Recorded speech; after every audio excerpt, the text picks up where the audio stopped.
hydro observation facility with DBSA. We have a regional mini-grid program, hopefully targeting GCF. And we have a Miombo restoration project. Miombo is a type of forest you find in most of the Southern African region that will hopefully be targeting the Adaptation Fund. So how we will we work today, hopefully? There'll be short elevator pitches from these teams that have been prepared, and we will want to hear from you in a kind of sort of deal room style interaction where partners can offer technical support, design improvements, perhaps even implementation ideas. But also to get some feedback also from countries in the room too, because ultimately we're going to need, those projects, those programs are going to probably need, definitely need, no objection letter sign-off. Some of them are already down the line and some of them aren't. So your role in the next couple of hours, please, is to provide feedback. Let's hear some support. Let's hear some signals of support. And also flag issues that you think will maybe need to be raised. So the linkages with this workshop here today, as one of the first ones in the implementation forum for the next 2 days, will also be outputted hopefully into, and can be outputted into tomorrow's public-private dialogue on finance, where a number of you will also be involved. So we'll see what comes out of here, and maybe we can also introduce some of that into there.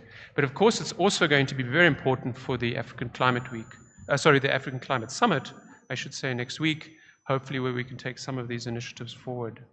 So a big thanks to the Rex who are here, and a big thanks to the distinguished guests. And I'll first start with my dear Deputy Executive Secretary, Ms. Nora Hamladji, and we're joined also by Julia Gardner, SBI co-chair, and of course, my friend and confidant for many years, the AGN chair, Mr. Richard Mayungi, who's a brother, no doubt. So thanks very much, and I'm going to hand over to Nora for her opening remarks, and we'll follow by Julia and then Richard. Thank you.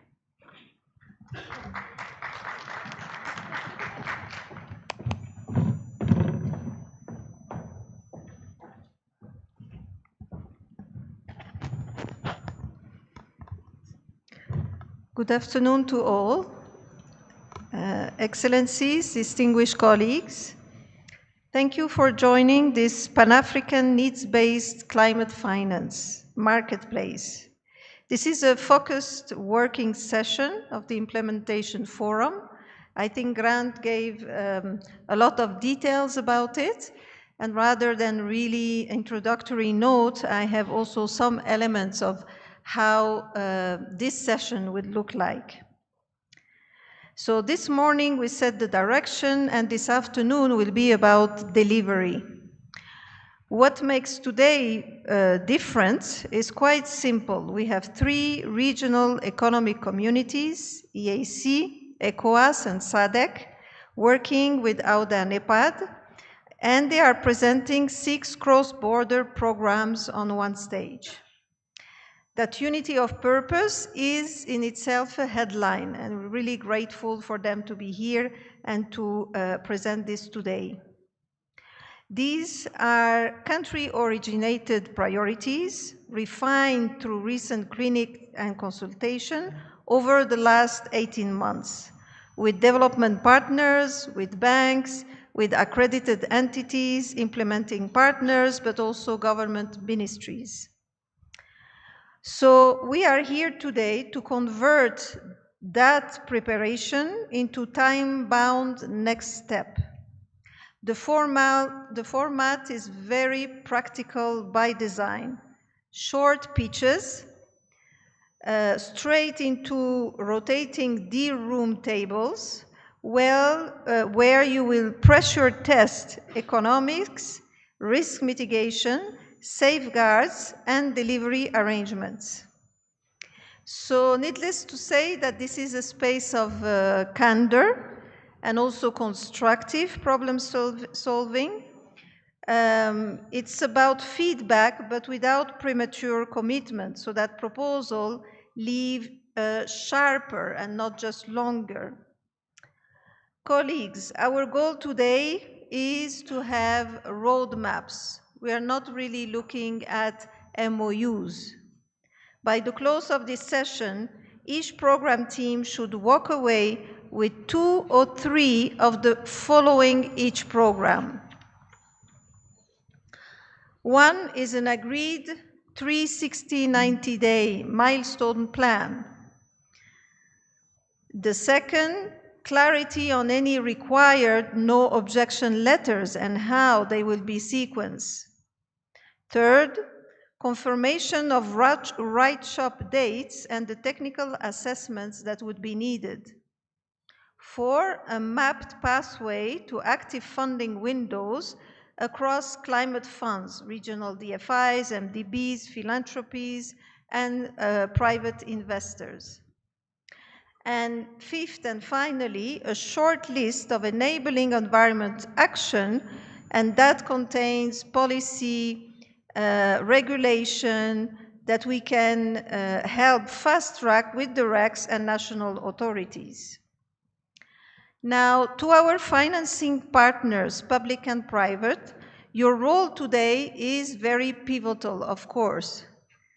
Guidance from the climate funds and accredited entity will keep proposals aligned to current policies and windows, reducing perceived policy risk and sustaining engagement through refinement. Now, to program leads, keep your asks very precise. Bring the conversation back to who does what and by when. So as you see, it's really a sequence in a very practical way. It will also be important to keep just transition metrics on the table. African priorities must deliver both adaptation and mitigation with social safeguards and fairness consideration woven in from the start. This marketplace is a waypoint. It is not viewed as an end point. It will not stop here. Outputs today feed directly into the broader finance discussion during Climate Week and beyond. The value we create now is a shared narrative of continental priority and a trust loop between investors and developers, exactly the condition that keep political momentum and technical work moving in tandem. So here I would like to conclude by expressing my appreciation to the government of Ethiopia for hosting, to our RECs and partners for bringing coherent regional programs to the Climate Fund Secretariats and accredited entities for their guidance, and to all country teams and financiers for the preparation that brought us here. Colleagues, the test of this afternoon is not eloquence, it is execution. Let us use the next hours to turn consensus into coordinated action, 6 programs, 3 RECs, 1 marketplace, focus on implementation. I like very much the practical approach of this marketplace, and I really hope it will bear the fruit that we are hoping so.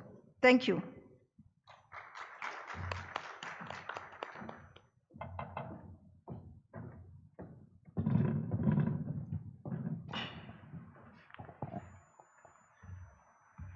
Thank you, Nora, for setting the high bar, and I hope we can meet your expectations today, and I'm sure we will. Thank you so much. Okay, now I'll ask Julia, please, to come and provide some comments. Julia Gardner, thank you.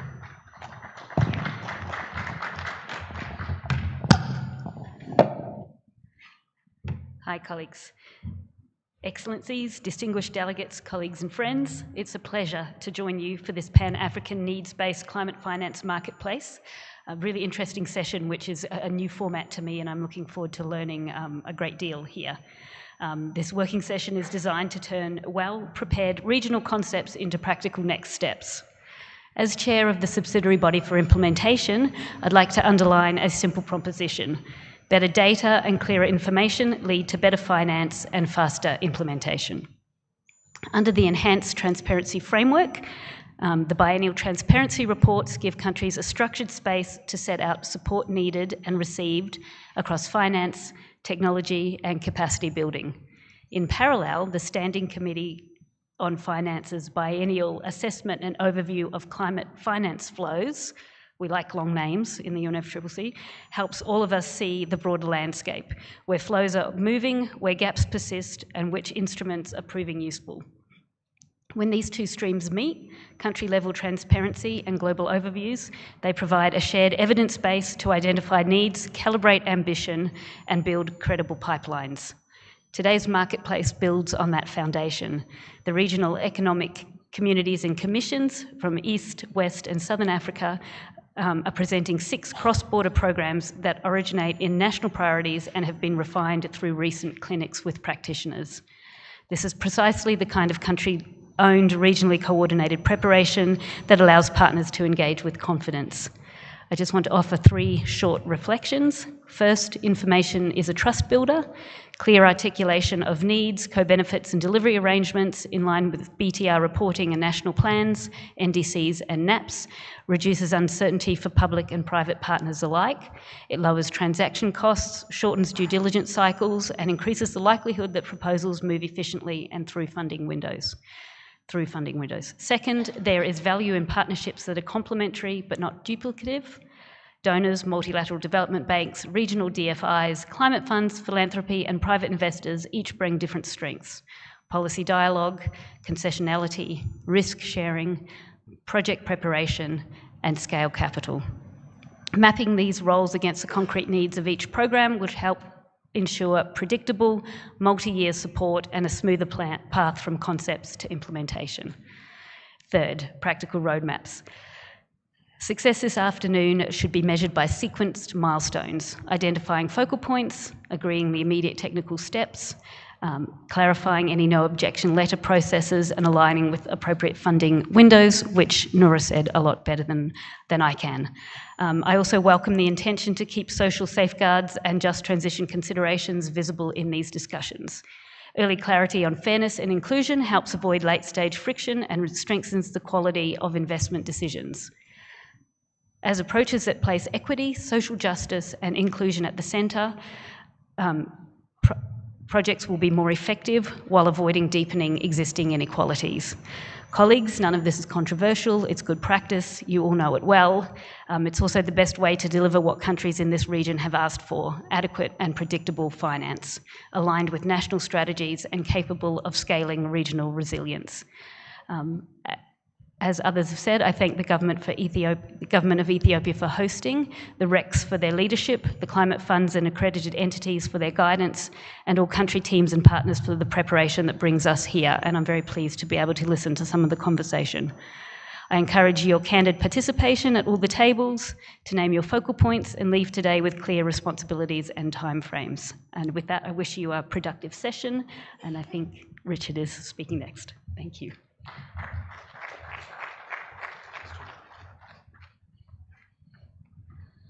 Perfect. Thank you so much for those encouraging words and deep thanks. I'm going to now hand over to Richard. Thank you, sir, for your opening remarks, and then we'll move on.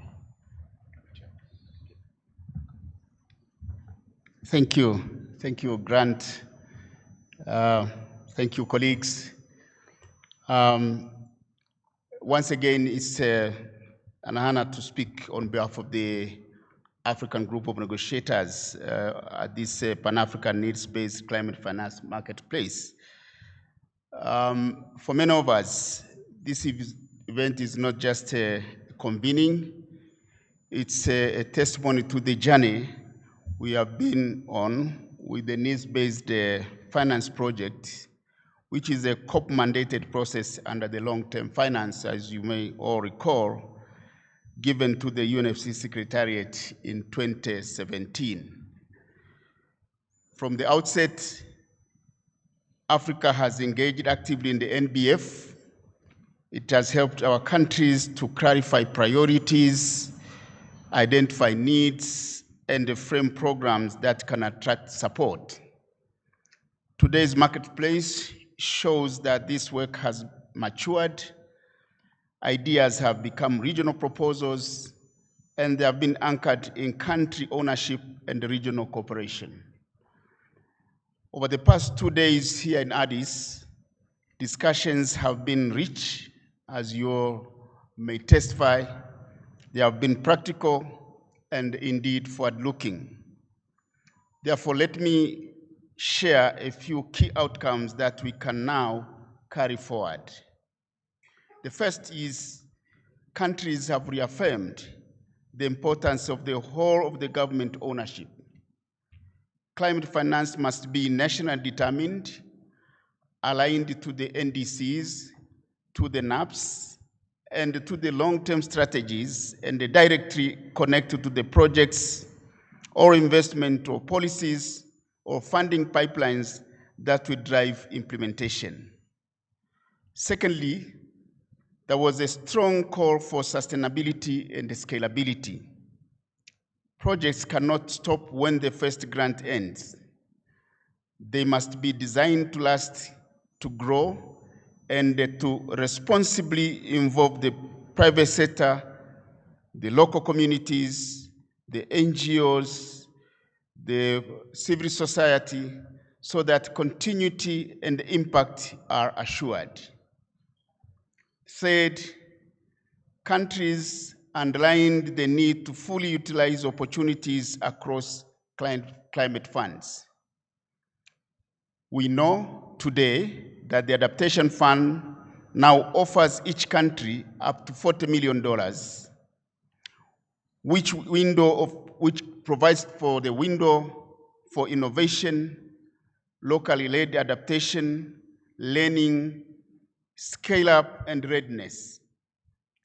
This, therefore, allows countries to build evidence from pilot and leverage them for large finance. We all know now that the GF, the Global Environment Facility, provides access across multiple funds, including the LDC fund, within one integrated project. We were reminded that countries should make full use of their allocations before the current GF8 cycle, which ends in mid-2026. The GEF also supports focal points with the training, as you may recall, dialogues and workshops to ensure access is practical. We also know that the Green Climate Fund, with the scale and reach, remains central to transformational programs. Participants called for stronger coordination between GCF, GF, AF, and other partners in order to reduce duplication, harmonize procedures, and better support country needs. Fourth, there was a call to better serve underserved context, especially LDCs, SEEDs, fragile and conflict-affected countries, where tailored support, capacity building, and the local or community approaches is needed. Fifth, countries stressed that country platforms, national or regional, must be voluntary, country-driven, and informed by lessons learned, and not duplicate existing structures. Coordination on monitoring, evaluation, and the policy frameworks must be simplified in terms of access and strengthened in terms of delivery. And finally, capacity and technical readiness must remains a central challenge. Readiness grants, accreditation support, and the liaison placements are critical to move from ideas to approved projects. Without these capacities in the right way and the places, strategies will remain on paper. In short, dear colleagues, what we heard is clear. African countries know their priorities. They want solutions that are sustainable, scalable, and inclusive. The international financial systems, through the Adaptation Fund, the GF, the GCF, MDBs, and partners must meet them with coordination, simplicity, and responsiveness, and it appears already this is happening. Placing greater responsibility in government to keep up their end of the bargain is also critically important. Dear colleagues, today's marketplace is a proof that all of this is possible. 6 cross-border programs have been prepared and will be presented today, refined through training and dialogue, and are now being presented by the REX before you. I therefore encourage all partners to listen carefully to these pitches, to come forward with concrete support, and to help scale these programs to full implementation. Let today be the first day of many. If this marketplace succeeds, as I believe it will, then let us see more marketplaces in the future across other regions and the thematic priorities, so that developing countries' needs, as with Africa's needs, are consistently matched with the right instruments and partnerships. This is the path forward to COP30, turning strategies into finance and finance into real outcomes for our people and the communities. I thank you.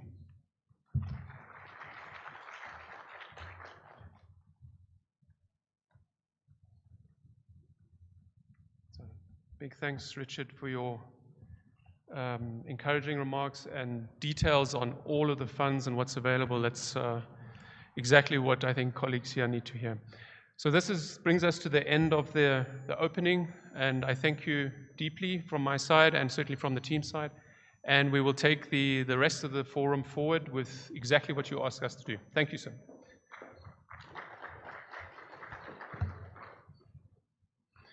I'm going to invite Jerry, my colleague, to join me here.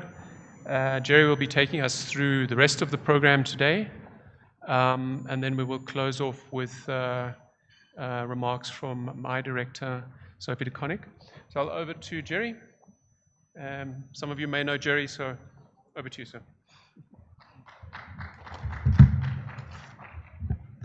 Thank you very much, Grant. So we'll move on to the exciting part of the program, which is the pitching session. So for this, we have 2 representatives from each of the regions, and I would like to invite them to come join me at the stage. So maybe we first invite from the East African region, Raul, from the East African Commission, and to be joined by Mr. Mbarak from BOAD. He's here, please join us. For West Africa, Raul, and Mbarak from BOAD. From East Africa, Simon and Amos from the Lake Victoria Commission. And for Southern Africa, if I could call Harold and Madame Muko Mataba from DBSA, please do join us. There are microphones beside you.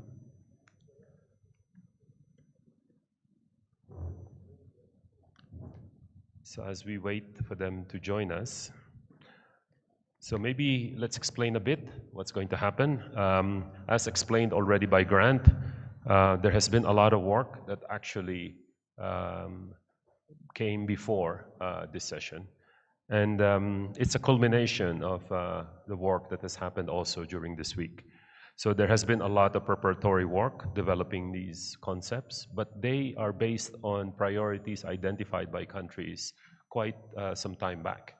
So it is basically a culmination of all of that discussion and contribution from various countries and within the region. And our goal in here is to present it to you and to hear your feedback, and if possible, provide us with your suggestions And if you think it is something that you would like to participate in, we would welcome your partnership in here. So our goal, of course, is to give you a quick overview, and it's a short overview, a short pitch. It's called an elevator pitch. But they would be highlighting particular areas and opportunities for partnership. And that is where we really hope that countries and partners in this room would then take up the call and probably join us if you think that there are interest in any of those gaps that our colleagues will be identifying.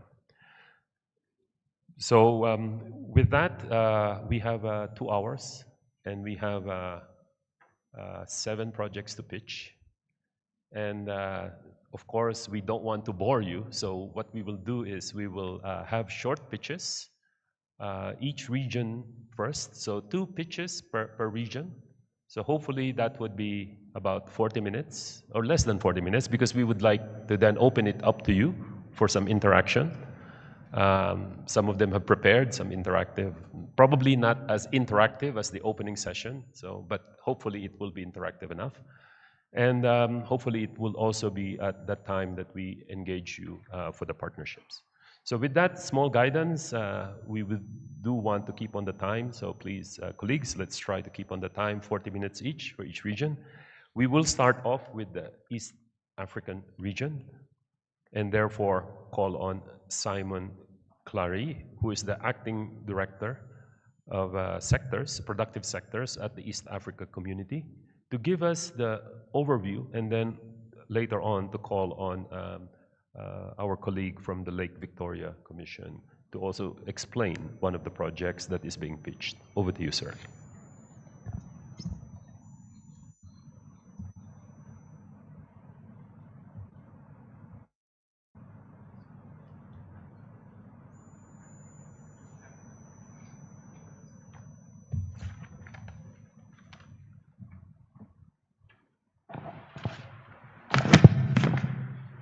Okay, thank you, Jerry. Excellencies, honorable delegates, colleagues, all protocols observed, good afternoon. As you have heard, my name is Simon Carey from East African Community Secretariat, representing East African Community, which is one of the 8 RECs recognized by African Union. And we can say you are one of the most progressive RECs. African Union can confirm that. And we have developed a lot of policy framework in different sectors, including climate change. And EAC, unfortunately, is not accredited to any of the funding mechanisms. And therefore, we have to work with partners, and most of you are in the room. As had been indicated through the support by UN FCCC Secretariat, EAC developed a regional climate finance access and mobilization strategy. In 2022, it was adopted by the Council of Ministers, and that has been guiding our interactions with the UN FCCC Secretariat, with the partner states. And while doing that, we undertook capacity building of experts. We have focal persons and also climate change technical working group, which have been working with us.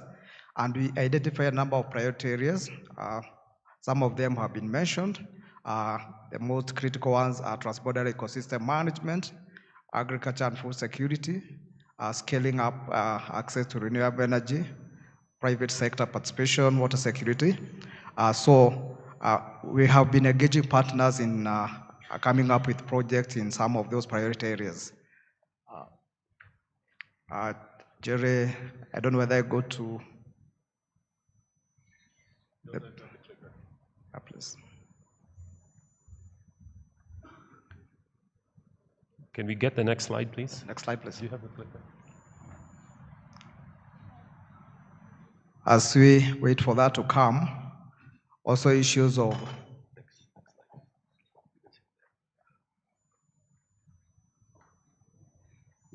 those are our priorities. As mentioned, agriculture and food security, integrated transborder ecosystem management and promotion of nature-based solutions, scaling up access to renewable energy and energy efficiency technology, water security and WASH, enhancing private sector participation in NDC implementation, and of course, capacity building being a cross-cutting issue. When it comes to integrated transborder ecosystem management, the expected outcomes and activities we envisage are: number one, strengthened institutional capacity and policy frameworks for transborder landscape and management, and these will comprise undertaking studies on transborder landscape management options and coming up with guidelines for holistic and streamlined strategies. Again, within that, training workshop on implementation of appropriate sustainable land management strategies and opportunity for nature-based solutions. In outcome 2, we envisage doing pilot projects on nature-based solutions in target landscapes. And these we are guided by a prioritization of the landscapes that was done by experts and also approved by the Council of Ministers in 2022. With support from USAID, we came up with 4 major transborder landscapes, that also adding to Lake Victoria Basin Commission. The first one is Great East African Plains between Kenya and Tanzania. It's a huge landscape. The other one is Northern Savannas, covering 3 countries, Uganda, Kenya, and South Sudan. And the focus here is improving livestock productivity through eco-friendly practices, such as sustainable silvopasture. Then Albertine Lift Forest covers 3 countries, that's Burundi, Rwanda, Uganda, and a bit of DRC, of course. And here we are focusing on improving agriculture value chain productivity, including non-timber forest enterprises. The pilot for Ruiru, Mugesera, Akagera wetlands, which has been largely affected by climate change. Here we're focusing on improving fisheries value chain productivity through sustainable fisheries, eco-friendly fish processing, and also reforestation in that area. Outcome 3 is mainly about financing mechanisms, sustainable financing mechanisms, and here we are focusing on undertaking feasibility studies on sustainable financing mechanism, including nature-based innovation fund, biodiversity, and carbon credit, pay for ecosystem service. I would like to mention here, we also recently aligned our regional biodiversity strategy and action plan to the Global Biodiversity Framework, and that has been approved by the Sectoral Council on Environment and Natural Resources. That's guiding us in project formulation. The other item here is coming up with guidelines and training on implementation of the proposed mechanisms. Here we can see a map of the areas that I talked about, the landscapes, and these are focus. For Lake Victoria, you have seen a lot of traction there in terms of project implementation, and my colleague, Mr. Amos from Lake Victoria Basin Commission is going to share more on that. But what is the progress and key challenges in this? Number one, we have one project supported by GIZ and European Union, and we are calling it EAC for Nature, focusing on a number of landscapes. The main one is Lake Victoria Basin Commission, Lake Victoria Basin, and also we have brought in Lake Tanganyika Basin and River Rusizi Basin. So we are doing a lot of work that has started, and also that's focusing on policy frameworks for the region.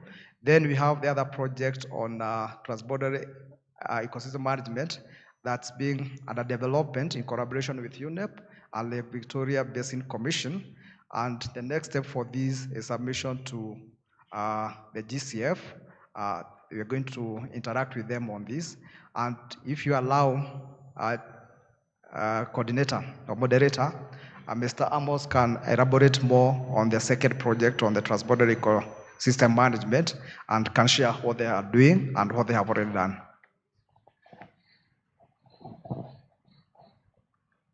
Thank you, Simon. Thank you. Good afternoon, colleagues.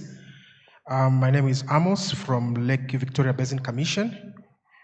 And we as Lake Victoria Basin Commission, we are an institution of the East African Community. We are based in Kisumu, the Republic of Kenya. Under this concept note that we are applying to the GCF, our aim is to upscale the recent completed project called Adapting to Climate Change in the Lake Victoria Basin. This project was supported by the Adaptation Fund to the tune of 5 million USD as a pilot project, targeting 5 EAC partner states of the Republic of Kenya, Republic of Uganda, Republic of Rwanda, Republic of Burundi, and United Republic of Tanzania. It was implemented between the year of 2018 to 2023, and it targeted 8 hotspots, as you can see on the map there. Each country, we had like at least 2 hotspots. And now, after the successful completion of that pilot project, we have been looking forward to now implement a full-fledged project, which is now the one that we are looking forward for the funding from the GCF. And I will just briefly take you through the achievement of the Adapting to Climate Change in the Victoria project, which was of course funded by the Adaptation Fund to the tune of 5 million. As you can see from the picture there, we implemented this project in, it was a community-based initiatives. And you can see we touched all different areas based on the community needs, from climate smart agriculture in all the 5 countries, to the initiatives such as beekeeping, which was of course formulated by the communities in the region, the livestock management. We also touch off farming activities in some of the countries. We saw in the Republic of Burundi, Republic of Rwanda, some youth group requested some of the activities to be done, especially on issues pertaining to tailoring, and we support them because they were meant to adapt to the climate change effects.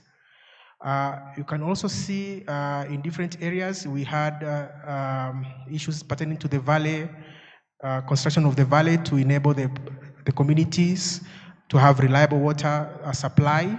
We also had greenhouse farming, and through those initiatives, we were able to enable the communities to do their farming activities throughout the year. There was also issues of energy-saving stoves, which was designed by the communities, and so many things. Even the youth were also given opportunity to have seedling farming, and these kind of initiatives, they are continuous now. If you go to the region, you will find the communities members are still benefiting from this project. As I said, we are now fronting for a concept note called Climate Resilient Economies, an integrated adaptation approach for the East African region. We are working together with the UNEP as accredited agents of the GCF, and we are targeting about 90 million USD to the Green Climate Fund. And this 90 million USD is going to be also co-financed to the tune of 27.78 million from the partner states. And this time we are going to have 7 partner states of the East African community. This is Republic of Kenya, Republic of Uganda, Republic of Burundi, Republic of Rwanda, United Republic of Tanzania, Republic of South Sudan, and Democratic Republic of Congo. So you can see that's why we have requested a big funding, because we are going now to implement a full-fledged project. And we are anticipated that the implementation of this project will take 7 years, and we are estimating that the lifespan of the project will go to more than 20 years, and directly benefiting more than 350 people living in the EAC region, and also indirectly benefiting more than 30 million people of the EAC. The overall objective of the project is to have to strengthening transboundary ecosystem management and communities' climate resilience in the East African region. And out of this, we shall have 4 outcomes. One is to enhance sustainable management of transboundary ecosystem. Then we are going to improve community preparedness for climate hazard and impact through strengthening access to use of climate information and early warning system. Here we are going to work with a regional institution like ICPAC, and of course the Met services in the respective countries, all the 7 EAC countries. Then the third outcome will be to increase resilience of communities' livelihoods through the adoption of climate change adaptation technologies. As you can see from the previous project, we are looking forward for the communities to come up with some projects, sub-projects that enhance climate change adaptation technologies. And then the last outcome will be to strengthening capacity of communities, national governments, and regional institutions to access and apply climate adaptation knowledge.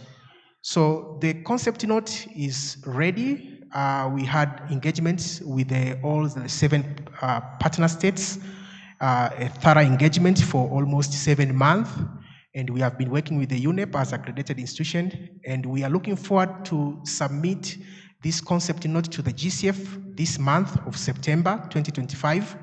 And our appeal to the GCF Secretariat is to consider and approve this concept note so that at least we shall have this project for the benefits of all the partner states and all 30+ million people residing in the EAC region. Thank you. I'll get it back to Mr. Simon for continuation.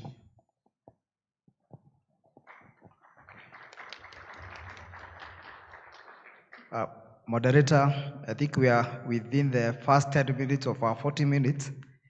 So if you allow, we are looking at scaling up transborder ecosystem management. And as mentioned, there is one project already we are working on together with GIZ, EAC for Nature.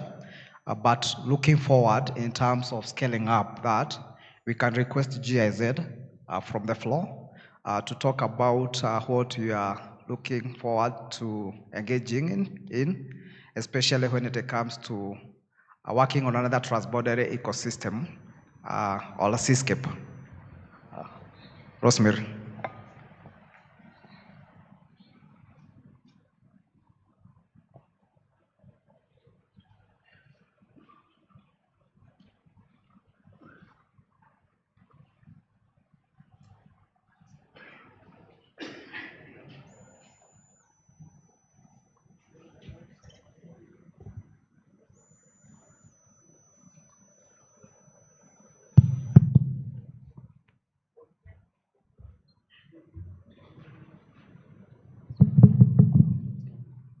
Thank you very much for the floor.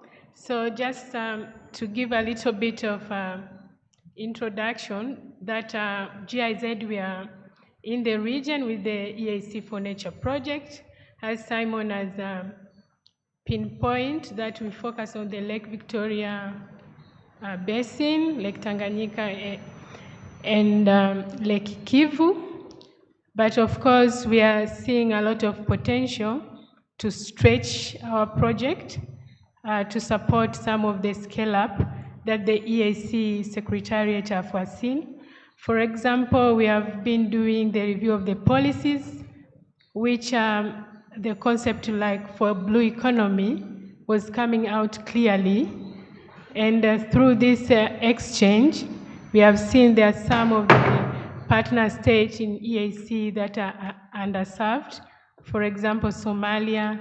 So what has already come out in our project to see how we can work together with EAC, extending the landscape toward the coastal zone, which will kind of include the Somalia toward down Kenya and Tanzania, and maybe looking on few aspects that the region has seen has potential to carry forward in the upscaling part. So that is the sharing out. Thank you.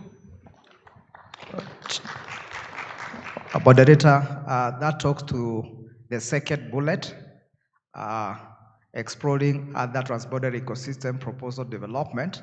and she addressed the issue of blue economy, which is key because we also have an EAC blue economy a strategy and action plan that was supported by UNECA. We have finalized, and hopefully we are going to launch during COP30 that. So that's in line with that. So what are we asking here? We are asking for other partners to consider, partnering with EAC in terms of exploring other transborder ecosystems. For instance, we have Northern Savannah, the one between Kenya, Uganda, Rwanda. It's one of the underserved regions or transborder ecosystems. The other one is Rueru Mugesera Kagera, and also Albertine Rift Forest. Chair, moderator, that's our ask. So if you could have a partner considering that.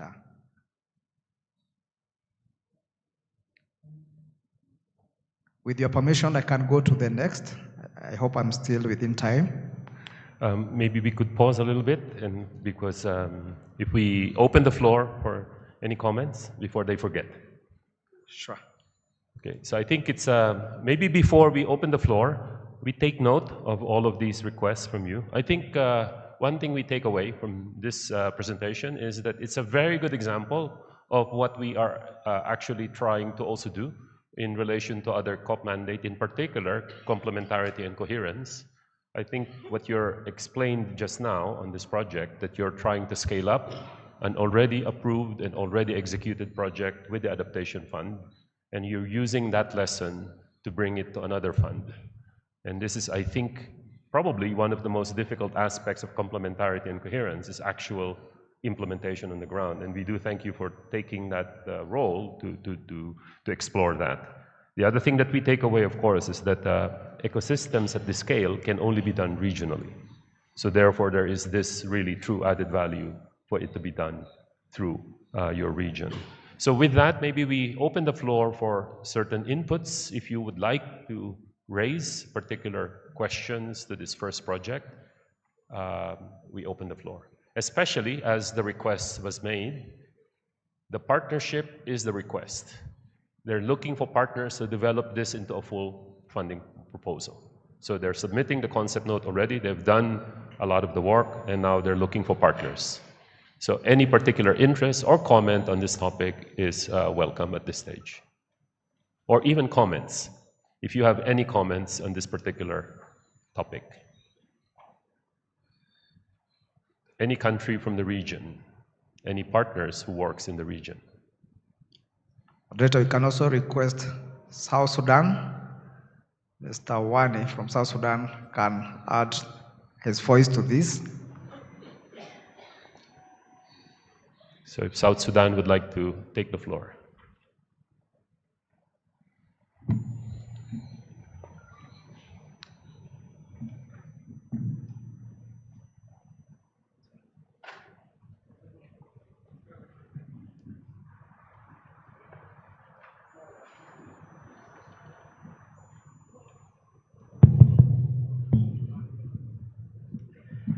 Okay, thank you, moderator. Thank you, Simon, for giving me the opportunity. I think on our perspectives as South Sudan, we see that this concept note and this project that has been proposed is really critical for us because it's looking into issues to do with the transboundary natural resources. I know it is upscaling a project that was implemented by the Adaptation Fund in only 3 countries, but now upscaling to all the other partner states is really necessary.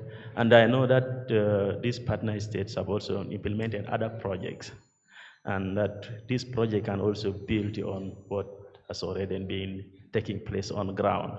We really encourage that during the design process, we will work together with the EAC community as partner states to make sure that there is no duplication of what is already existing on ground, and also see into that communities and especially the private sector should also be fully involved in the process. They should be considered as stakeholders, but not as beneficiaries of the project. So that's what I can just say. For this first project, of course, it's in the concept note is an advanced stage.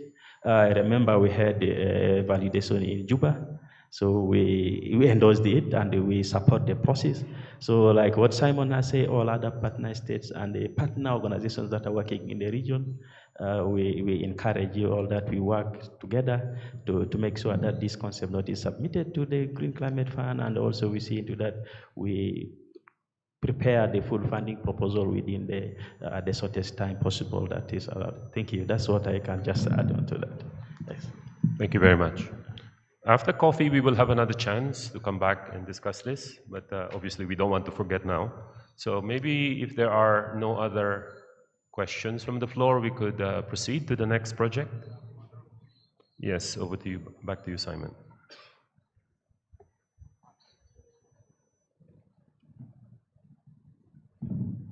Okay, thank you.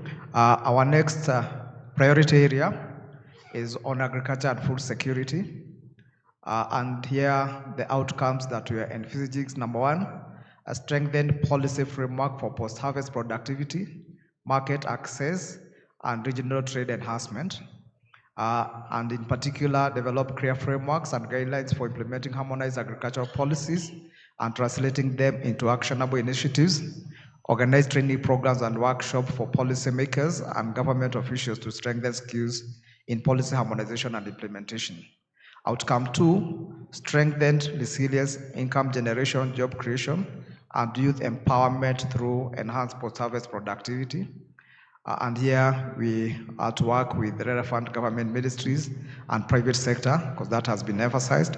Then, in particular, to develop incubator accelerator programs to scale up enterprises and initiatives on post-harvest loss and value addition solutions, and providing grants-based seed funding, and establishing a sustainable and affordable financing mechanism for agripreneurs. Number three is increased innovation through knowledge sharing and partnership to facilitate technology access. This is going to include dissemination of best practices, research and innovative technologies, knowledge sharing and workshops, and establishing partnership to scale up innovative practices and technologies. So that's on agriculture and food security. And in this line, we have had preliminary discussions with potential partners, and in particular, we have UNIDO and Acumen. We can request UNIDO to shed some light on our discussions relating to that, indicating there are other engagements within the region which can add value to this. UNIDO, please.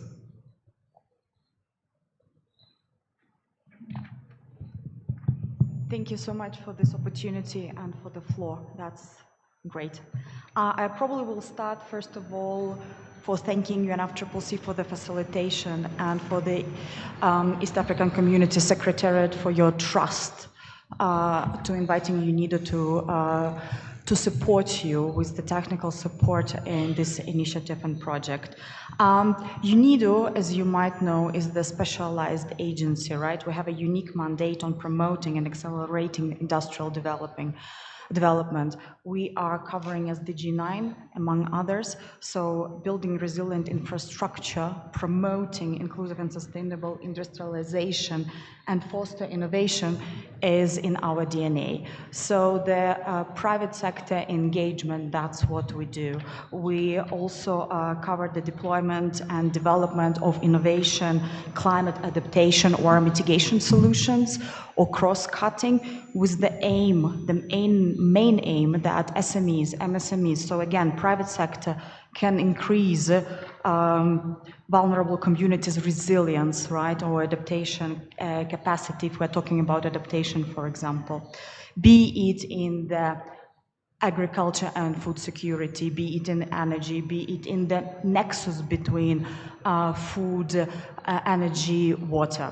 So I'll just, a small pitch. and we are more than happy to provide technical support and to respond to the needs of East African countries, to the needs of our member states. We are on the initial stage of the discussions, and therefore I'm looking forward for further discussion on the next steps. We are keen and ready to refine some points if required by the countries, and keen to engage in the co-creation and ideation process to move this forward. So the points that were raised before on the delivery arrangements, on the best appropriate funding sources, best appropriate funding mechanism, I hope we will be still discussing it today, and we are ready to do that. Thank you. Okay, thank you, Olga. I don't know whether Acumen are in the room. Not yet. With that, I can also mention another activity that has taken place or has started with African Development Bank, from which we can borrow a lot on extension services. That's a commitment, and we are going on the ground. We are establishing a project management unit, but that is not really linked to climate change. For us, what we are looking for now, identification of support in terms of funding, and also other technical partners, because we can, have different layers or levels of implementation of these priority area. Moderator, back to you. Thank you. Thank you very much for that, Simon. Just wanted to highlight a particular issue again, I think, which is fairly important, that you are selecting topics that actually fit within the regional mandate. Because in this case, this agricultural project that you are highlighting is about post-harvest and increasing productivity and resale of post-harvest agricultural products, including exporting it to other countries. Now, this topic can only be done regionally. And again, another added value of the work that you're trying to do, which cannot be done only at the national level. So I think it's a very good kind of a difference, because one thing that countries in the meeting should also consider is the value addition of the regional projects versus the national projects that they also have in their respective pipelines. And at the end of the day, it will be the countries who will decide on the kind of projects that they do support. So maybe to open the floor for this project in relation to agriculture. And as you've heard, it's in early stages, and they are more than open to actually co-create this topic with you if you're interested. So it's very early, it's exploration, and you do have interested parties to look into this. And if there are also any voices of support to this topic, we also welcome them at this stage. Any countries who also want to take the floor?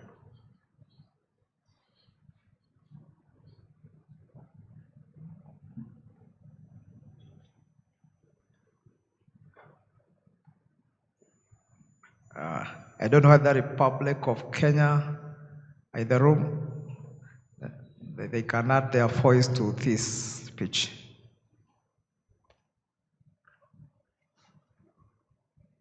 Or on agriculture, or any other EAC partner state.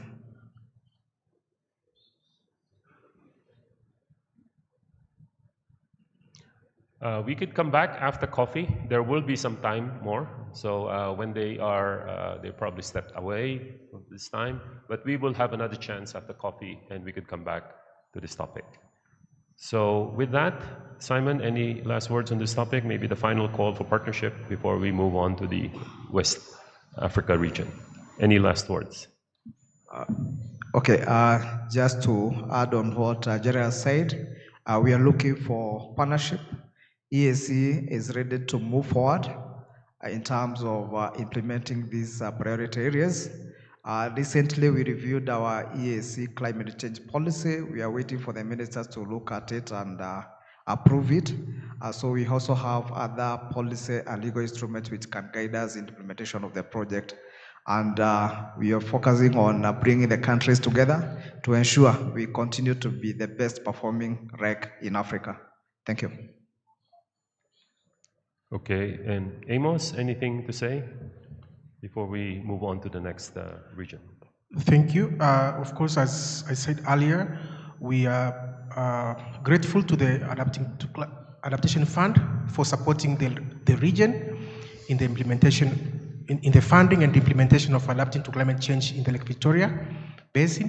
And now we are appealing and requesting the Green Climate Fund to consider the concept note that we are going to submit this month on behalf of the 7 EAC partner states, so that the 30 million plus population in the region can benefit and also be adapting to the negative effects of climate change that is affecting the region. So our appeal is for that, the concept note to be considered by the GCF Secretariat, so that at least the region can be championing in terms of resilience towards the negative effects of climate change. Thank you. Thank you very much for that. I think it's, we've heard your request, and we wish you all the best with these 2 projects. So with that, we move on to West Africa. So again, similar pattern. We now ask Raul from ECOWAS to present the projects that he's going to pitch. Over to you, Raul.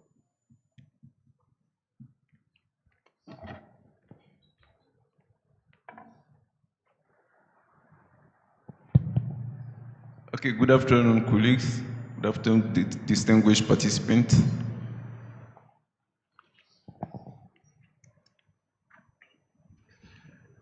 I'm Raul Kwame from the ECOWAS Commission, and we'll be presenting some of the projects we have been working on with the UNFCCC Secretariat. As you know, ECOWAS is one of the regional economic community in West Africa, composed of 15 countries. And we have been working on the different sectors, including environment, and particularly in the climate change field, where we have some different tools, including a regional climate change strategy adopted in 2022 by the head of state. And as part of the implementation of the activity in the West Africa, we have been working with the UNFCCC Secretariat, who has the mandate to support the different regions on the needs-based finance project. So in that project, we have been involved since 2022, for which we were able to develop the climate finance access and mobilization strategy, which is also adopted by the head of state in 2022, alongside with the regional climate change strategy. And for the implementation of the climate finance strategy, with the support of the UNFCCC Secretariat, we were able to gather our member states to identify some key priorities for the region. So these are some of the priorities identified. Among the priorities, we have the climate smart agriculture and food security. We have also the early warning for all. For that, ECOWAS developed in 2021 an initiative called Hydromet Initiative, who has the objective to support our member states to strengthen the capacity in terms of climate services. We have also the sustainable land management and reforestation, nature-based solution and biodiversity. We have also the rural electrification, access to sustainable energy services. And another sector is the waste management and circular economy. And last, not the least, the blue economy, marine and lagoon ecosystem, and coastal resilience. So among all these priorities, we have been working through the development of some projects, and I will be focusing on two of that project. The first one is the climate smart agriculture and food security. As a background, since 2020, we have been working with the BOAD, which is the West African Bank for Development, which also accredited to the Adaptation Fund and the GCF.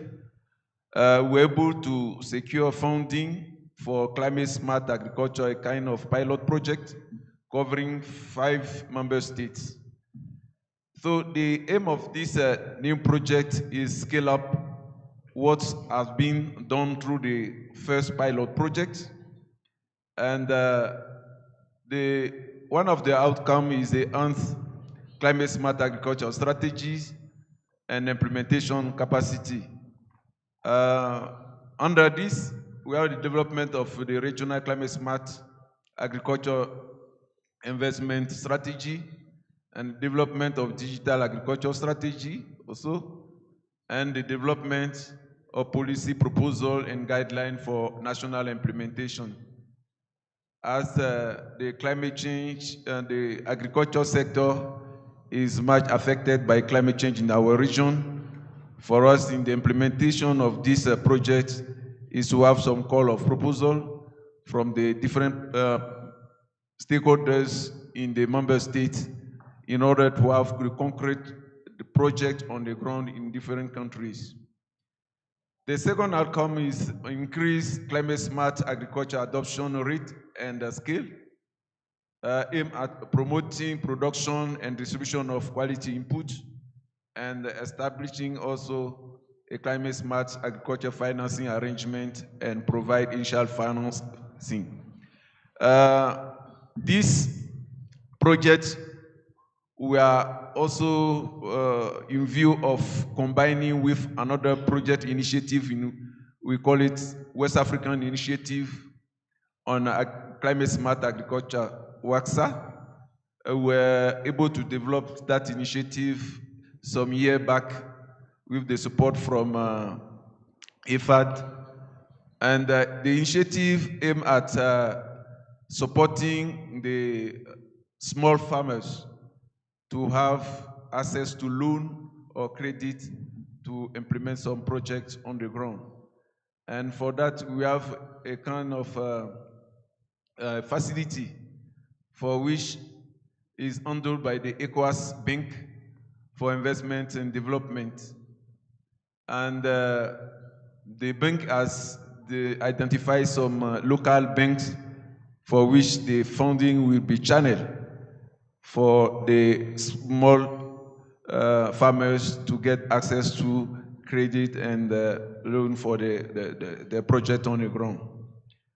The third outcome is increased access to climate smart agriculture advisory, developing a digital broadcast platform, and develop also a community of best practice system. As a progress so far on that concept note since we started some years back, we have been able to secure a readiness, a regional readiness to support that process, because under the GCF, putting all together some of the member states, we develop a regional readiness. So the countries, they provided part of the readiness envelope, some resources, so we build a regional readiness to support the process. And this, we are using some of the resources to assist the process and then develop the concept notes.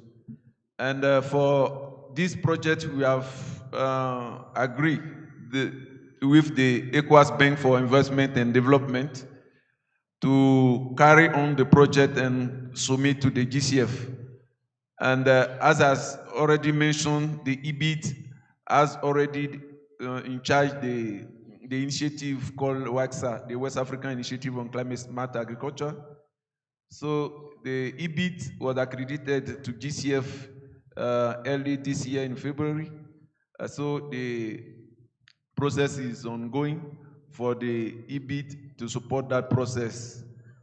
Unfortunately, the EBIT, our EBIT colleagues are not on ground. And as the next step, we are known by presenting this project or this concept note or this pitch of project, seeking the technical and financial partnership to develop and also co-finance. As you know, the project, the budget of the project is around 100 million USD, and we are expecting around 70% from the GCF and also 30% for other partners in terms of co-financing. So by presenting this project, we call all the partners to see how they can also support the ECOWAS Commission in finalizing this process and get it approved by the GCF. And in this, as I indicated, we have been working with our member states, different member states, and they have been involved since the identification of the priorities. Countries have been there, and we have been having some regional consultations to see how the priorities of the countries can be taken into consideration so that the project, by implementing, it will not a regional project, but at least be implemented directly by the countries. So I will maybe ask one of our countries to also have some comments on that, since some 2020, some of the country has been involved, and some our colleagues here have been involved in the process. I will call the colleague from Nigeria to have some comment on that.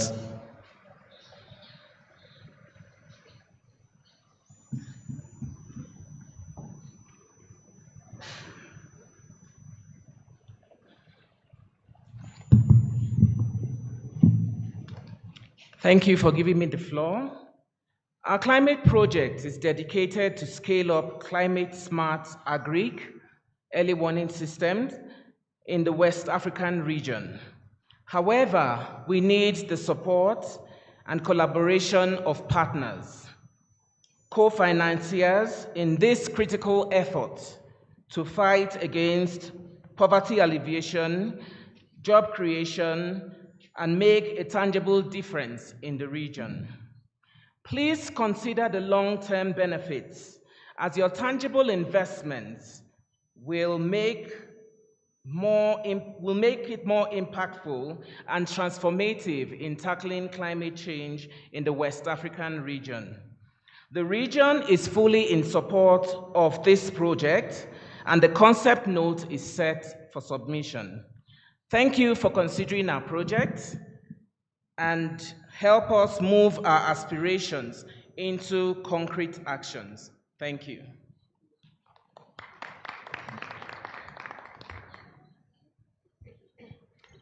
Yeah, thank you very much. Before we continue to the next project, maybe some comments on this project itself. I take away maybe 3 interesting aspects of it.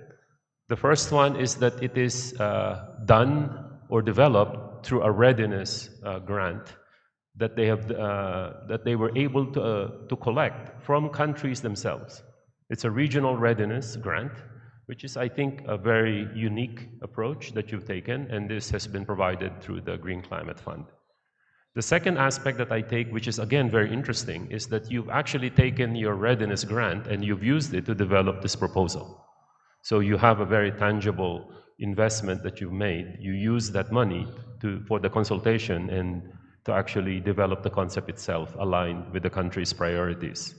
The third aspect that I take, which is very, very interesting, is that you're using one of your accredited partners from the region, the West African Development Bank, to submit the project. It will be their first project. So we do hope that they succeed, because it's usually quite difficult for the first project to go through. And we are very much in support of getting your national and regional entities to submit these kind of projects. So these three we take away as very good indication of the work that you're doing. Any other comments from the floor on this project?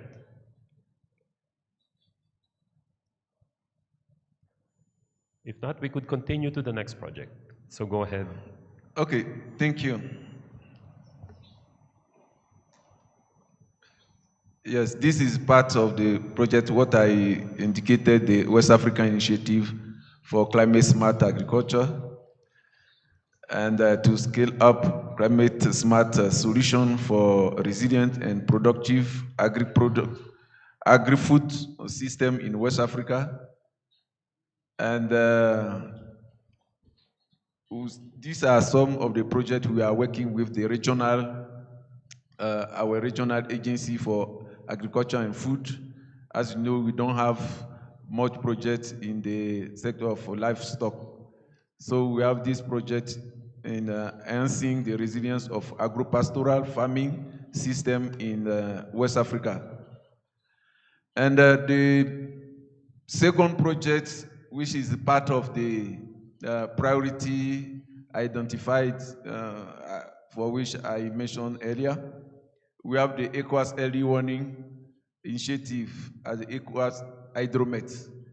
The Hydromet initiative was developed and adopted in 2021 with the support from the World Bank. And out of this initiative, I initiated this project as to strengthen the capacity of our member states to strengthen the meteorology services. The first outcome is effective governance and resource mobilization for national and regional agencies, operation and maintenance. This includes the development of institutional structure for better governance and operation of Hydromet agencies. The second point is develop policies, guidelines, and service agreements to facilitate timely data sharing among national and regional entities, as well as resource mobilization. As you know, in the region, we have different agencies in each country. The Meteo agency, we are working on the Meteo services, and we need to develop some structures and the infrastructure in the region, in the different countries, in order to provide accurate data. The outcome 2 is effective and sustainable climate information and early warning for all vulnerable communities. This aims at installing key equipment required to generate adequate data to provide essential services, build technical expertise to develop effectively disseminate tailored early warning system, rehabilitate and upgrade the non-operational functioning installation. As you know, you have different infrastructure in the country. Most of the time, some are not functioning. And another point is to equip the regional observation and data centers. In West Africa, we have the Regional Climate Center, which is the Agrimet Regional Center, which is one of our centers working on the climate-related issues and weather forecast. And access and field equipment and knowledge gap identify on ongoing projects.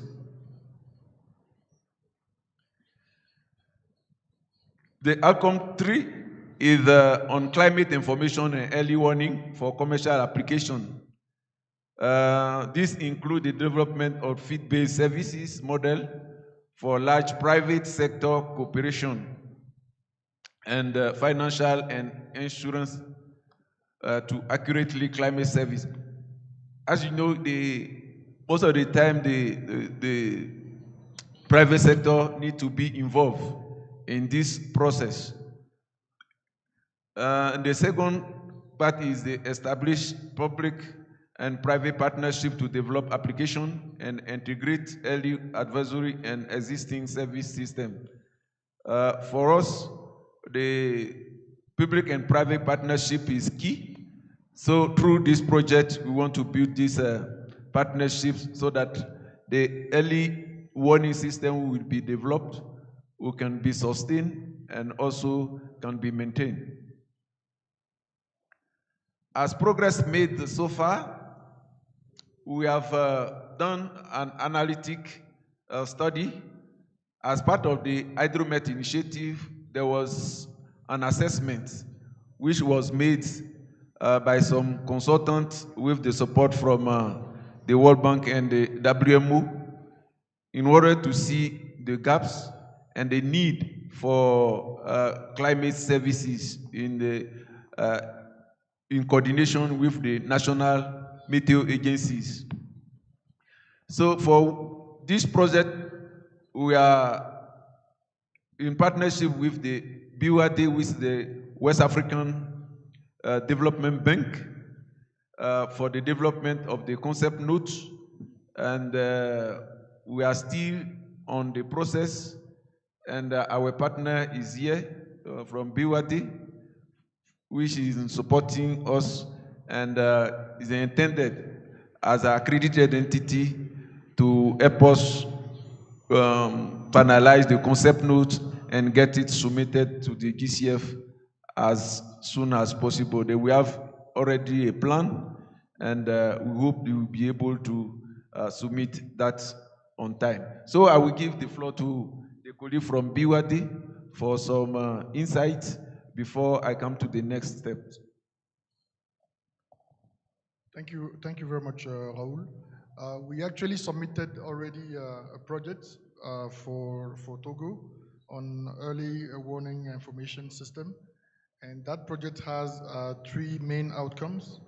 The first outcome is to strengthen institutional capacity, where we aim to develop governance framework for effective Hydromet operation and maintenance, build human resources and technical capacity, and establish robust protocol for data sharing, collaboration among regional and national entities. The second outcome is enhancing hydrometric systems and information, where we aim to upgrade and monetize observation networks for accurate data collection, implement advanced ICT infrastructure, and improve forecasting. The third outcome is improve service delivery to communities and businesses, where we aim to develop climate-sensitive sector-specific services.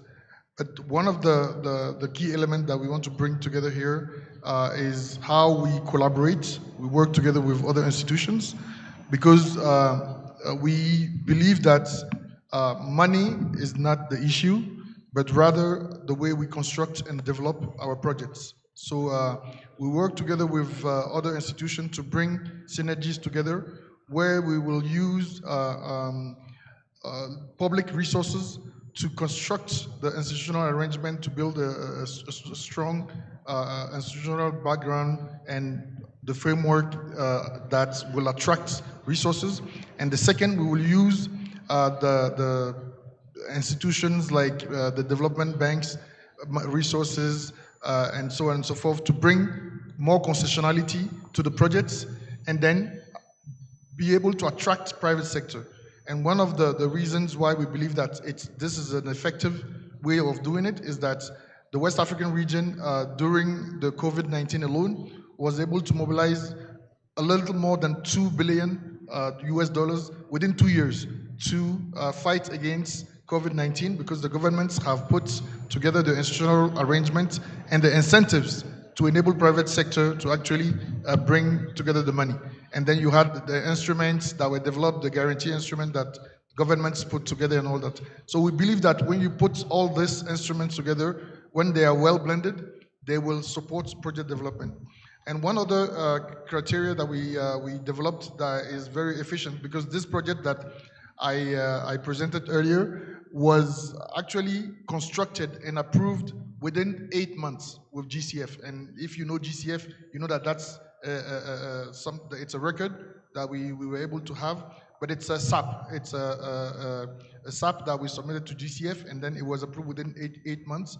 And it's actually the way we brought all the stakeholders together to construct this project. We had everybody at the focal points in Togo and the stakeholders from the agri-mets sector in Togo to come together, sit in the same room, and develop and build this project. So it shortened the time of project development, and also I will really comment the way GCF also was available to exchange with us and then really have that co-constructive way of developing projects. So I believe it's something that we can do together, and having a lot of countries in this working on a project like this is very important, because as you know, climate issues are not in one country centered. They cover many countries, and especially when they're neighboring countries, the phenomenon can go from one country to another. So it's very important that we build that kind of system, that kind of resilience in all those countries altogether. So it's something that we want to do,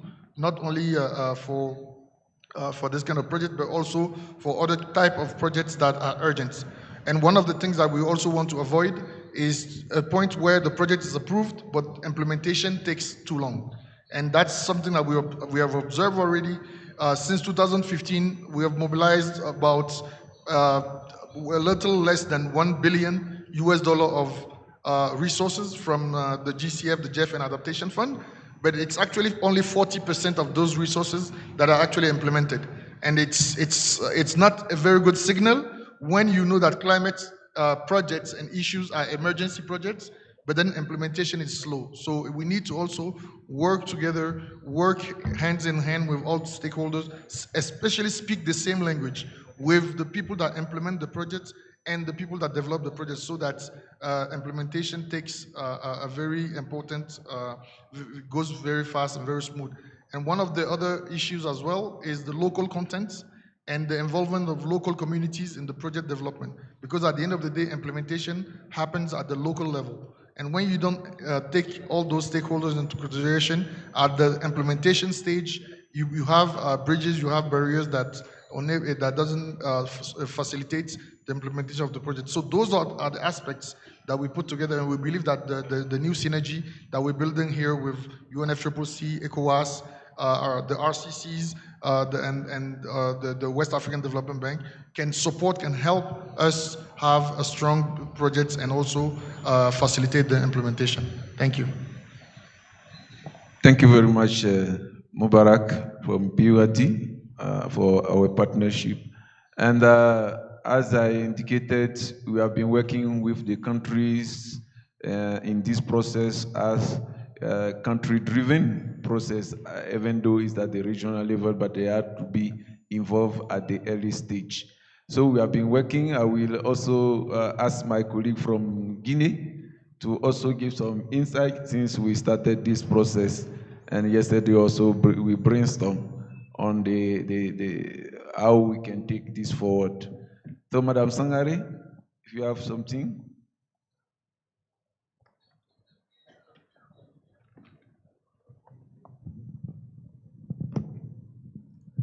Merci beaucoup, Monsieur Raoul, pour la parole. Bonjour tout le monde.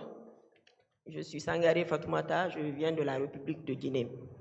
Donc, comme il l'a tout à l'heure présenté, ce projet qui s'inscrit dans le cadre du renforcement de capacité de nos services météorologiques, je pense que c'est un projet, un programme régional qui nous tient à cœur, et la Guinée soutient fermement ce projet qui, on estime, est un projet qui va venir renforcer justement la capacité de nos services météorologiques que nous estimons être des fournisseurs clés dans le cadre des données pour justement lutter efficacement contre le changement climatique. Et nous savons que ces données météorologiques qui seront fournies pourront notamment donner des informations liées par exemple au calendrier, à la planification du calendrier agricole. Tout à l'heure, d'autres présentaient des projets liés à l'agriculture, et je pense que pour pouvoir mener tous ces projets à bon port, il est nécessaire de travailler déjà sur un projet qui s'inscrit dans le cadre du renforcement de capacité justement des services météo qui fournissent les données nécessaires à pouvoir faire avancer justement nos projets. Et également, c'est aussi un projet que j'estime pourra nous aider dans le cadre de l'élaboration de nos projets et dans le cadre, pardon, de l'élaboration de nos documents de politique, mais aussi dans le cadre de donner des données fiables pour pouvoir soutenir nos projets. Et j'estime que l'occasion, elle est opportune avec vous, les partenaires techniques et financiers ici présents, pour pouvoir soutenir vivement ce programme régional au niveau de l'Afrique de l'Ouest pour qu'on puisse vraiment procéder à la mise en œuvre. D'abord, procéder à la formalisation complète de ce concept note, mais également procéder à sa mise en œuvre. Je pense qu'elle est primordiale et qu'il faut soutenir ce projet parce que, à mon sens, c'est vraiment le chapeau de tout ce que nous ferons dans le cadre de la lutte contre les changements climatiques. C'est primordial, il faut le faire parce que sans données fiables, je pense que nous ne pourrons soutenir rien et nous ne pourrons baser nos projets et programmes sur rien de concret. Donc, il est important que nous soutenions vraiment ce projet pour pouvoir mener nos projets et pour pouvoir lutter efficacement contre le changement climatique et aider nos communautés locales à se renforcer, à s'adapter efficacement aux effets du changement climatique et enfin parvenir à une résilience. Je vous remercie. Thank you very much, Madam Sangare. So as we have seen, the countries have been on board since the beginning of this process. And as next step, we now call on the partners to identify some technical and funding support through some partnership in order to have the full proposal development. And also, as I mentioned for the first one, we'll also need some co-financing. So this is our call for the support from this audience and also the partners in the room so that we can have some discussion even after this meeting at the end of this climate week so that we can have some concrete result from going from Addis. Thank you very much. Thank you very much. Thank you very much, West African colleagues, for that. So I think we also take away a few very important aspects from this work. One of them, of course, is the alignment to the global goals that are there. I mean, there are ambitious goals set, for example, by the UN Secretary General to cover everybody with basic early warning by 2030, the Early Warning for All initiative. And I think your initiative to actually help achieve this goal is quite very much appreciated. But another aspect that we take away from your presentation is that there is a second aspect in relation to the scaling up. We've heard from East Africa this very good approach that they're taking from one fund to another fund, something that has been very good that they've done with the Adaptation Fund. Now they're taking that experience with the Green Climate Fund. So in this case, in West Africa, you're taking your experience from the same fund in one country and you're scaling it up regionally. And I do hope that that approach is very well noted, and we wish you all the best in this initiative, but they are indeed very much important, and we do take note of these. So maybe with that, we could move on to the last but not the least group. There is a microphone over there from Southern Africa. Our colleagues from Auda Nepad sends their regrets for not being able to be here, but representing the region to present projects is the Development Bank of Southern Africa, who will show us and present to us 3 of their projects. So we do ask Harold from DBSA to make the presentation. Thanks for that introduction. Jerry, I'll just wait for the presentation to go up. But we represent the Development Bank of Southern Africa. We are a South African-owned government development finance institution that focuses on infrastructure within Southern Africa, but also in the broader region. We, as the DBSA, are credited to the Green Climate Fund, the GEF, and also we are partnered to the IDFC as well. Today I'll be presenting on 2 projects, which we are, one, looking at submitting to the Green Climate Fund for project preparation support, and the other has received project preparation support and is looking at being submitted to a GCF board meeting next year. So the first project is the Southern and Rest of Africa mini-grids program, which, as the Development Bank of South Africa, we are currently developing from a concept perspective. So I'll just go through the project and the overview, the proposed components, also the project alignments with existing GCF and other funded programs, but also next steps. So this project is really focused on rural electrification within Southern Africa and the rest of Africa. We're looking really at implementing mini-grids, infrastructure, battery storage, as well solar PV panels in rural areas of Southern Africa and the rest of Africa. We see this project having a strong climate mitigation aspect, but also from a climate change perspective, enhancing that resilience of rural economies, but also from a community-based perspective. As I said, we're currently in concept, and the project size is really aimed at collaborating with various countries and partners in this forum to see how we can partner together and to come up with a project size in megawatts, but also in dollar size. We have ideas, but I think we need to, as DBSA, collaborate and discuss with various partners. This project has immense climate impact, but also development impact. I think over the past 2 days, we talked about how we can involve various stakeholders at a community level within these rural areas to see how they can participate in this project.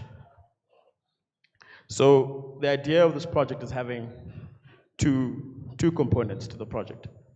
One is a project preparation / technical assistance. So building up a pipeline of bankable projects that can be implemented and funded by private sector and also public sector. We see the public sector and the private sector playing a critical role in the implementation of energy access within these rural areas across Southern Africa and also select rest of Africa countries. We also look at seeing how we can increase and enhance the regulatory framework within the countries so that we can create an enabling environment for mini grids and battery storage capabilities to be rolled out in these rural areas. And then component 2 would be more the investment in mini grid generation and storage across the territories. So as I said, we're looking mainly at storage, solar PV generation and battery storage, and how we will go about, or thinking conceptually, how we can mobilize and catalyze private sector investment, but also I think public sector has a role, is through a various range of instrument at a facility level. So the idea is to create a facility that would support the rollout and implementation of mini-grid and battery storage investments. So we're looking at guarantees. I think guarantees play a critical role in how you can leverage private sector investment into these critical areas. We're also looking at senior debt. How do we catalyze private sector senior debt? And this is cross-cutting. It doesn't just have to mean your commercial banks, it's your private equity investment funds, your impact investors.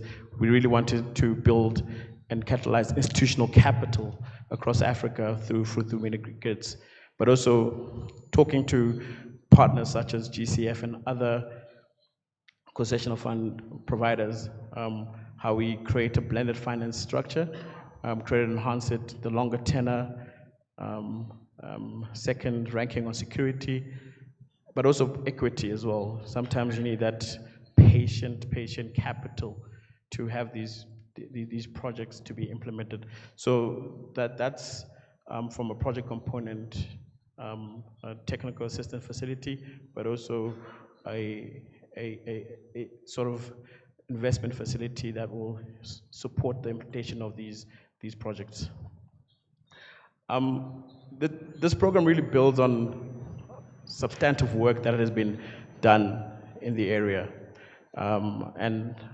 When you approach the likes of the GCF, they always want to see how you build a project of this nature and that you can build on lessons learned, that you're not repeating mistakes and building on lessons learned in those requirements. So we really done an assessment of what both GCF and other funders have done within the mini-grid and battery storage area across Africa, and we are engaging with these parties and specifically the implementing parties. So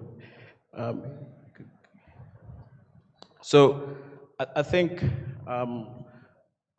our involvement here as a DBSA is we, as a development finance institution, really have a strategic initiative of building just transition or enabling just transition and also enhancing climate resilience across Africa. So it also builds on also regional integration. I think having Southern African citizens, especially in the rural areas, to have access to energy, where one, they can light their house, two, they can have access to energy that enables them to create businesses, support the agricultural sector or agricultural initiatives as well. So I think it's quite key that we as a DBSA support these kind of initiatives. So we are aiming to submit the concept note to the GCF this month. I think in the next 2 weeks. We have discussed this at a high level with the Green Climate Fund. And in parallel to that process, we will be engaging, excuse me, with countries through the NDA or other representatives to see how we can gauge their interest in participating in such a program. With the GCF and other funders, I think we need to really assess the need for a country to participate in these exciting programs, and it's aligned to the country's NDCs. Assess specifically the electrification gaps within countries. I think countries themselves know what the issues are, where the need is currently, but also what the barriers are for electrification, but also from a renewable energy perspective in country. Co-financing is quite critical. I think for this kind of program, co-finance is quite critical. There are various modalities of how this kind of program can be funded. So we're looking at a very programmatic approach. And that's our approach normally as the Development Bank of South Africa. We don't go for one specific project. We develop a program or blended finance facility that can support many projects across South Africa and the rest of Africa. So co-financing and the capabilities of partners, countries, private sector for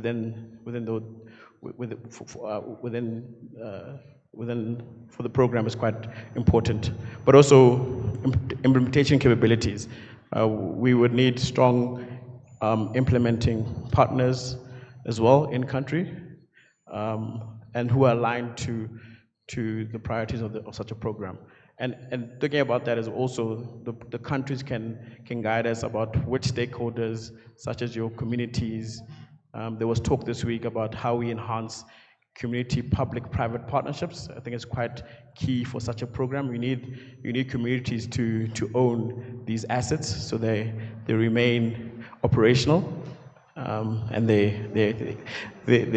pay for themselves over time, but also the role of national or regional utilities within countries.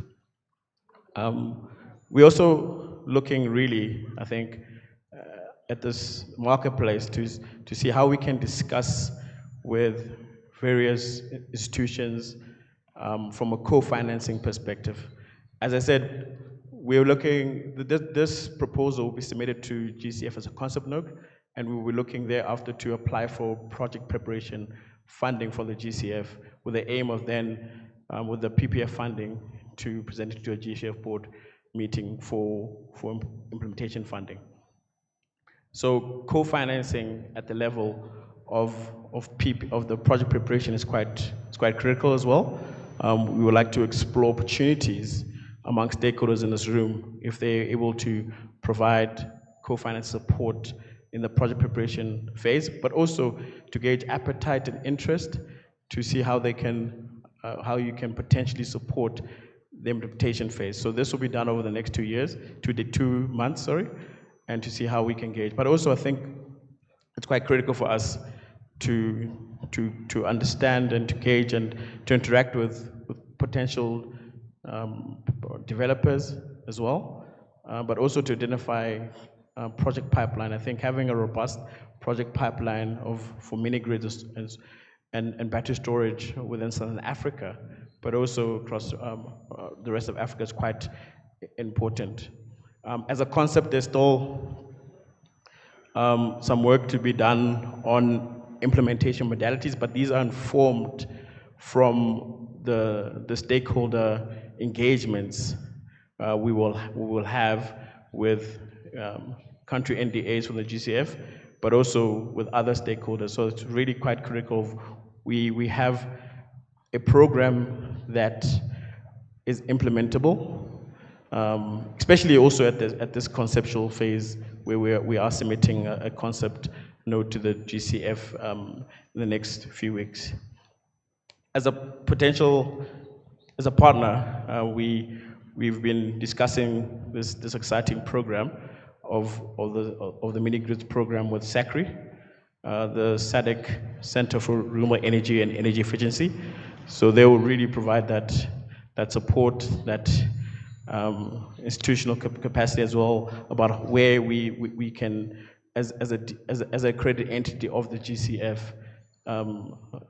implement such a program to be quite successful for us. So really the ask is, one, from countries, let's discuss, let's see, are you willing to participate in such a program? But two, I think co-financing is a topical issue. I think that this program has a lot of co-financing opportunities from not just private sector, which is quite critical for the climate agenda across Africa, but co-financing from public sector, co-financing from developers, co-financing from impacted funders, philanthropic organizations. So we would like to discuss these opportunities with you as a Development Bank of South Africa, as we submit our concept note to the GCF, which is quite advanced, but obviously input from various countries and partners is welcome. Thank you. I'll stop there for this project. Thank you very much. So this is the first project that they're actually explaining to us. There is one important takeaway that we actually note, and that is we do understand from discussions over the last 2 days that energy is indeed one of the highest priorities noted in the region, and really the demand is very high. Having said that, that means that the response have to be all of the partners, because it cannot be done by a single partner. This has to be done collectively, and I think that is one issue that we take away, that truly only through partnership can such an issue of high importance by the region be tackled. So indeed something that to be taken note of, because also noted to us yesterday, some of the donors that we're trying to approach may have also oversubscribed their pipeline in certain topics. So I think that your call indeed is very timely, that we need a lot more partners to come in a very highly demanded topic such as energy. But we open the floor for any comments or feedback. Would you like to call on any partner at this stage? No? No? If there are any comments from the floor, any of the countries? This is an idea that is early, but you're still looking for consultation with the countries, right? So any feedback from the floor? So we move on before we then take on other comments a little bit later once you've covered the 3 topics. Okay. Thank you. Thank you, Jerry. I'll now move on to the second project. It's called the Climate Resilience Systems for SADC Water Sector. SADC Hydrological Cycle Observation System, called SADC HYCOS for short. This really builds on transforming SADC's water investment outlook through climate and early warning systems across SADC. So the program overview, it's a really a SADC-focused project across the 13 SADC member states. We have approached the GCF for project preparation funding, which was agreed to, and project preparation funding has been deployed already in developing this project. We are the accredited entity as the Development Bank of Southern Africa, but working through a delivery partner in executing and implementing the project preparation initiatives of the project. The project is owned by the SADC Secretariat, who have been a key partner in getting this project to where it is, engaging with the SADC member states and other crucial stakeholders, as well as the GCF as well. We are targeting for the project around 100 million from the GCF, and that funding would also look at leveraging private sector investment of around 220 million. So the project preparation activities are at a fairly advanced stage. We as a Development Bank of Southern Africa have submitted the draft funding proposal to the GCF, so we will be seeking at finalizing those comments, but also looking at a board meeting sometime next year to approach the Green Climate Fund for support in this project. And this project really focuses, I think my colleague from West Africa talked about hydromet services. This is also focuses on hydroclimatic information services, but how we can use those services as well to invest in water-related projects across SADC. I've discussed about the background. So really there is a focus on how we can use this early warning and climate information systems to strengthen investments within water, energy, food, security, human health, and socioeconomic development across Africa. Currently, there is inadequate sort of climate information across Africa, across SADC. That all parties and member states can leverage across together. So we needed sort of an integrated approach to this climate and early warning system.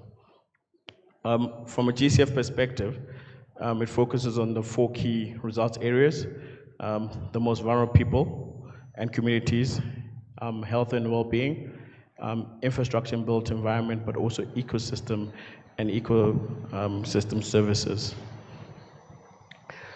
So really the program having both a grant component but also a investment component really wants to show how we can catalyze and have a paradigm shift in how climate information is integrated into planning and investment across the SADC region. There are many beneficiaries from a climate change adaptation. We're looking at benefiting 61 million people across the SADC area, and how we can assist them to better adapt to the effects of climate change. One of the core aspects of this program is the creation of a blended finance facility, which will support continued investment for regional adaptation projects across SADC region. So I talked about that, the core connect, but the other components of this program, the SADC HACOS program, is just also working with member states across SADC, creating an enabling environment for hydroclimatic information systems, but also enhancing the governance of water sector and water sector related investments across SADC. But also outcome 2, just strengthening the regional hydromet monitoring across the region. And outcome 3, regional impact based multi-hazard warning systems and early warning are enhanced. So those 3 components will largely be funded through grants, funding from the GCF, but also other partners who we have identified. But today I'd like to talk to you about the very exciting outcome 4, about creating this blended finance platform for the program. So as I said, we're really looking at creating a financing mechanism for climate resilient and regional water investments across the SADC region. We've seen, with our partners in developing this project, that we can support public good projects, transboundary projects across SADC, but also we can support non-public good projects, projects that there is a return that private sector can support. So we're looking at those two streams from a blended finance facility. The facility itself will have a technical assistance facility, but also an implementation funding facility. And you'll see a general theme of how we, as a DBSA, approach in setting up blended finance facilities when we approach funders such as GCF. I mean, building a robust pipeline is quite critical. So we see beneficial of actually having a technical assistance facility that assists countries, project developers, public sector and private sector project developers to implement and prepare their project to a bankable phase. And the intention is from that bankable phase for the investment component to provide support to see how they can catalyze both public sector and private sector investments into the project. So I think from a DBSA perspective, we are really looking from a blended finance perspective how we can, one, mobilize technical assistance, co-financing for the technical assistance facility, for projects. So this could be either at a facility level, but also at a project level. So having that co-financing, I think, is quite integral for this project. So building that pipeline of bankable projects that will use that climate and information warning systems as a backbone as well. But two, I think at the core is having co-financing either at a facility level. We have approached it in our draft funding proposal to the GCF that we'll be establishing a blended finance facility, but co-financing, as I said, is quite integral. So, and co-financing in monetary terms is quite important as well. I think, yes, we do note the in-kind contributions that and we thank the countries that have put their hands up for in-kind contributions and for this project, but we also like to seek partners to how they could either co-financing at that facility level, as well as or co-financing at a sub-project level. So we really like to discuss these opportunities with partners across the table to see are there certain private sector co-funders available or willing to participate. There is a wealth of information as we've submitted a draft funding proposal to the GCF that we can share with select partners from a co-financing perspective. And just to maybe discuss as well from a pipeline perspective, what the kind of projects we'll be looking at. I think water is quite critical. The water sector is quite critical. So co-financing from a water sector, co-financing for WASH project, agricultural project, but also nature-based solution projects. So essentially that is ask how we can explore to strengthen this the submission to the Green Climate Fund, but also how, as a creative entity of the DBSA, how we can work together with potential co-funders who can provide various instruments to either the facility that we're establishing or to the specific sub-projects that will be funded from this facility, from a technical assistance perspective, but also from implementation funding perspective. And this initiative is really, I think it's being used by the AIP, which is also the African Water Investment Program, also a key partner, to see how such a facility can be replicated across the African region, be it West Africa, East Africa, maybe also across the world as well. So really seeking and how we can partner with parties in this room to see how we can get to obtain the co-financing required to make this proposal a reality, and submitting it to the Green Climate Fund to unlock that catalytic capital that's needed from the Green Climate Fund, but also from other potential funders within the room. Thank you very much. Thank you very much for that. Indeed, very interesting approach. But also maybe one key takeaway I actually note there is that this is one example wherein a project has been developed in the region through its a regional development bank at scale on adaptation. And the important aspect there is that they've been able to develop and mature it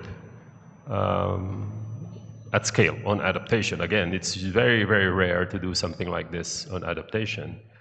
But maybe one kind of question that I had, which may be relevant to our other regional colleagues, is that they are struggling at this very time to do something similar with their own regional development banks. And is there any tip by DBSA that the others can take away? What is the secret ingredient How were you able to do this? Because obviously, as you've said, you want to scale it up Pan-African, but we also need to share the techniques to our other regional colleagues who are also developing something similar and are in the process of getting their regional development and investment banks their first projects of this scale. And maybe before I open it to the floor, I give you back this point. What would be the secret ingredient that you have been able to do to develop such a large project on adaptation? Because I think this will be you have been doing fairly large blended finance adaptation projects at scale. Yeah. Thanks, moderator, for that question. I think for one, it's having the immense support from the SADC Secretariat, who's been able to coordinate all the countries amongst together. I think having us submitting a draft funding proposal with 12 no objection letters in May was an unbelievable achievement. We started developing this project with the consultants, I think around October last year, and we submitted it in May. And just having them, having stakeholder engagements in South Africa, but also us going to the various countries, having stakeholder and having bilateral discussions with countries have been quite critical in getting to this stage. But also, I think how the approach we address as DBSA is when we approach the Green Climate Fund, any program or project needs to be aligned to our strengths and capabilities, but also our strategic initiatives. So this program is very aligned. We, as a development bank of Southern Africa, host the SADC Water Fund. So there are a lot of leverages and learnings from what the SADC Water Fund has done. It's been mainly a grant-focused water fund funded by many grant providers and donors. But seeing how for adaptation we need more sustainable projects, so leveraging off their learnings.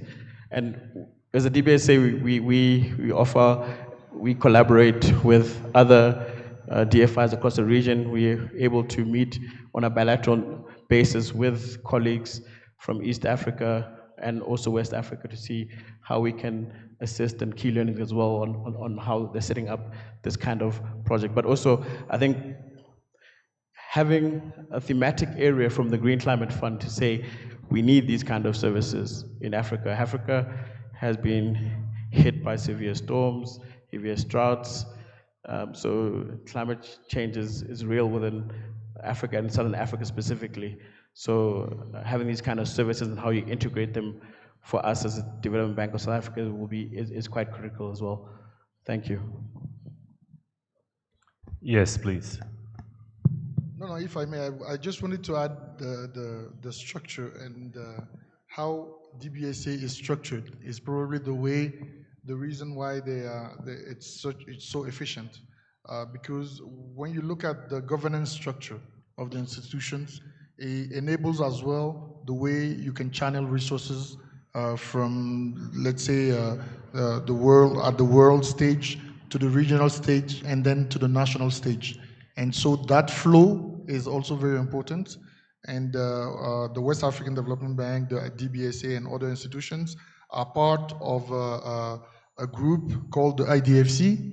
And through the IDFC, we are actually looking at how do we use the power, the rating power of other institutions that are part of the IDFC, for example, to be able to mobilize resources, cheaper resources, to our regions. Because the West African Development Bank, for example, our rating is lower than, let's say, KFW or the French Development Agency that is part of this group.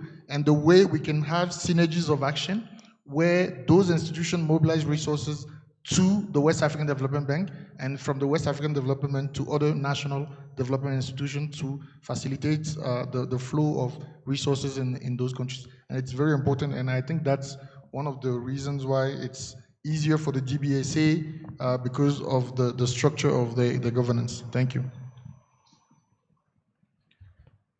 But I think there are, no, thank you. This is, I think, extremely important, leveraging your strengths. But I wanted to also ask, were there other items that you could share with us? Because I think this is very important. You are far advanced than the others. They are not yet at the stage of collecting no objection letters. You have done this, as you said, in May, and how many countries, you know, very, very quickly. Did you have country champions? I wonder, is it something that happened that you had country champions? I also wonder, did you engage early with the donor? How did you align the interest quickly? And the other thing is that I seem to see from your presentation that there seems to be a common structure to your project. Because the last 2 days we were discussing in the capacity building session the weakness of maturing projects. And I see in your structure of all of your projects a fund to mature sub-projects. You literally set aside finance as a subcomponent of your project to mature sub-projects. So maybe you could share a little bit, because this is a good experience for our other colleagues, because you are far advanced than the other regions. Thank you for those questions.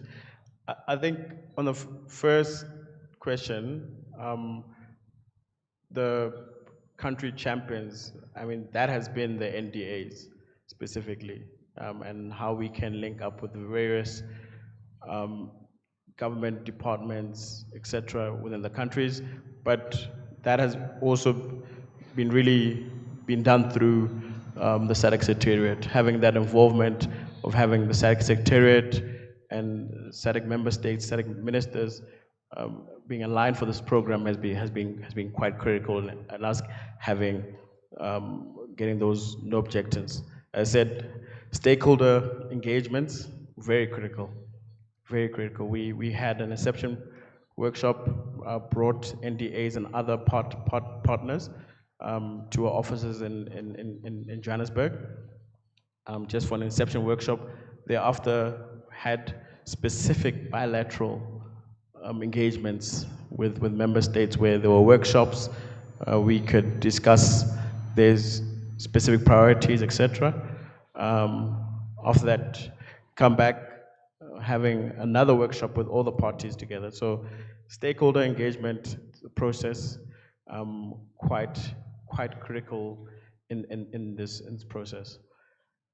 Our approach to blended finance facility comes from a key lesson learned from us as DBSA in implementing other facilities that are more focused on climate mitigation.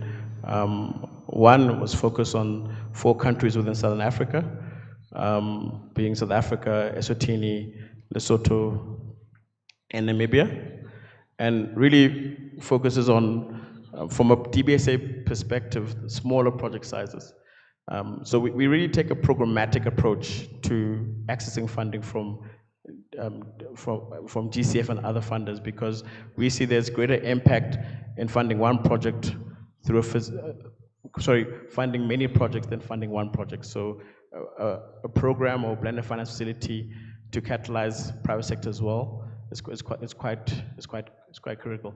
And in that project, it's called the Climate Finance Facility, but also another project for South Africa called the Embedded Generation Investment Program.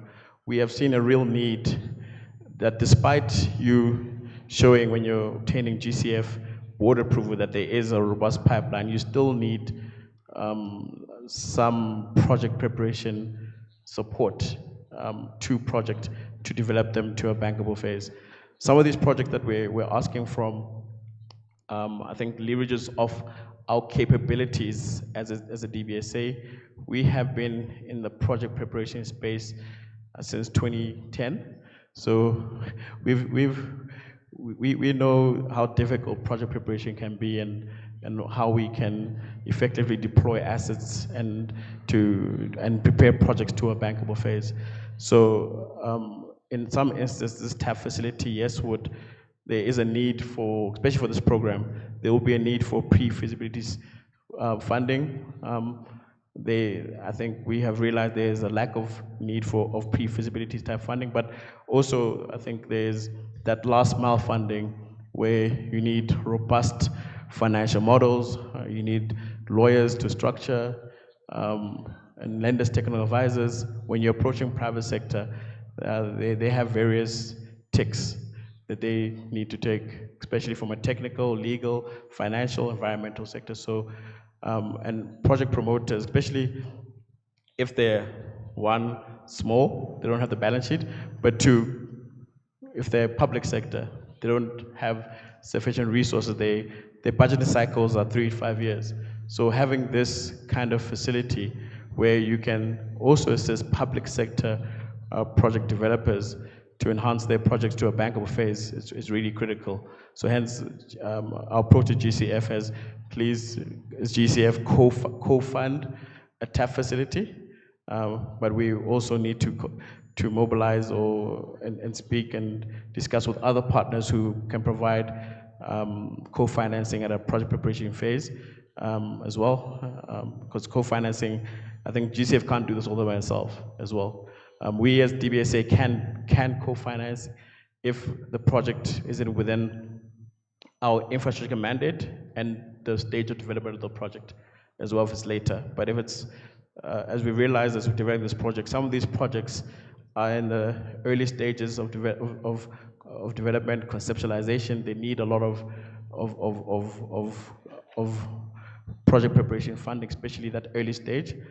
So how we leverage that to get a bankable project. But yes, it's quite, I think for us, it's from a blended finance facility, it's a lot of partners as well are doing this approach of having a TAF facility, develop projects to a bankable phase, then that a part of the whole entire facility can fund a component of the project to catalyze and mobilize other funding sources, be it private sector or be it public sector resources as well.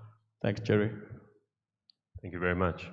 I do hope that there will be an opportunity in the future that DBSA sits down with EBID and EADB to have a brainstorming on how they could also benefit from your experience. I was wondering if there are any questions from the panel to DBSA. If not, we can open the floor. Do you have any questions? It's very interesting. One of the most mature projects in this group because it's ready to be submitted, right? You've submitted it and you're waiting for the response. We've got the response. You've gotten the response. We've got the response, so co-financing is key. Okay, it's the co-financing. It's a small hurdle. You need money to get money. That's the point. Any questions from the floor? If not, we could move on to the third topic. And we are so happy that there is somebody. Yes, please. Yes, please. Yes, please. Take the floor. Yes.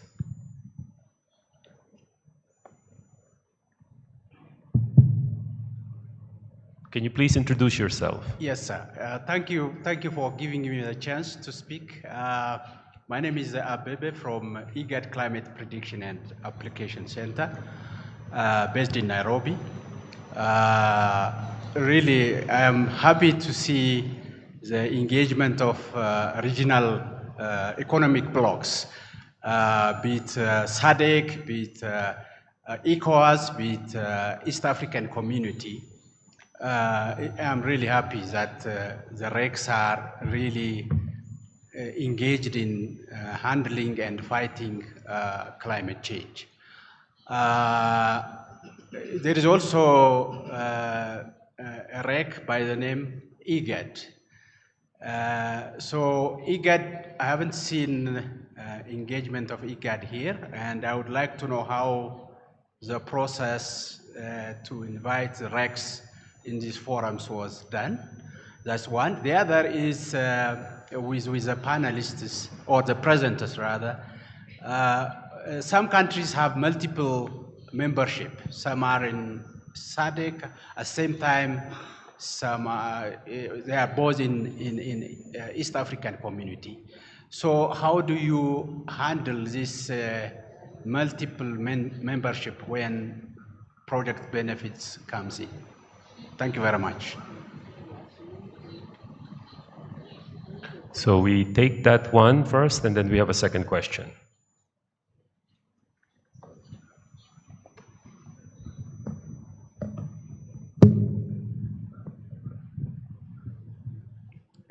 Thank you very much. My name is Edward Okoto Moya.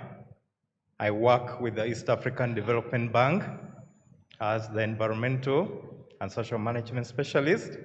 I am also the UNFCCC Steering Committee. I was overwhelmed when I heard DBSA present, because at EADB, we have always wanted to support the EAC. I remember a discussion whereby we were supposed to be the climate finance hub for East Africa. We are still moving on with the discussions. I heard about the GCF. We have been struggling to gain accreditation with the GCF, but to you, it looks like things are moving very smoothly. Mubarak, my brother, mentioned that one record turnaround time for them for a project was 8 months. Those were so many months to me, but to him, it was record time. But to you, I would like to know what have been your turnaround times when you submit those project proposals to the GCF. I would also want to know more about co-financing and blended financing, because those instruments are still difficult to implement within the East African region. Thank you very much. So we have two questions. The first one, a question from IGAD on how do we handle the multiple membership among the different organizations in the region? Maybe somebody could take that from our panel members. Yes, please. Thank you very much. We mentioned, I think Raul and I here, we are from the same region, but the West African region, Economic and Monetary Union, is part of the ECOWAS, for example. So I cover 8 countries, he covers 15 countries. But when a project comes, the way we see it is that we speak, of course, with each other to see what are the particularities within the countries. And what we also do within our region is that we have regional platforms where ministers of each sectors speak to each other to set priorities for the regions as well. And like the project Raul was presenting is a project that was decided at the regional level. So the designing of that project takes into consideration all the countries that are parts of that initiative or that technology. So it's very important to see also how the regions are organized and how the countries speak to each other. Thank you. Maybe a clarification on this, because you have smaller number of countries in your membership, and in this case, ECOWAS is larger. If you have a project, do you only do the project in your own membership countries? Well, we do projects, we can go beyond our projects when it's regional projects. We can go beyond. For example, the smart agriculture project that he's talking about, there are some countries that are not part of the UEMOA, but that's like Ghana, for example, is not part of UEMOA, but the project goes into Ghana. But we still submit that project because it's a regional project as well. I think the terms of BUAD, because it's a regional accredited entity. So the accreditation is not only covering the countries, but in the region, all the member states are also covered. If there is a project covering some of the countries, they can also take. As he has mentioned, for example, Ghana is not part of UEMOA or BUAD, but the project as accredited, regional accredited entity adaptation fund, they were able to implement such project. Okay, so there is flexibility. Yes, I think Lake Victoria Commission also wants to say something. Thank you. On the issues of partner states being more than one, maybe member to the REC, what we normally do, of course, for the Lake Victoria Basin Commission, We have some partner states who are members of the EAC, but as well as the SADC. But we do complement and also work in the complementary manner with the other RECs in the region. As the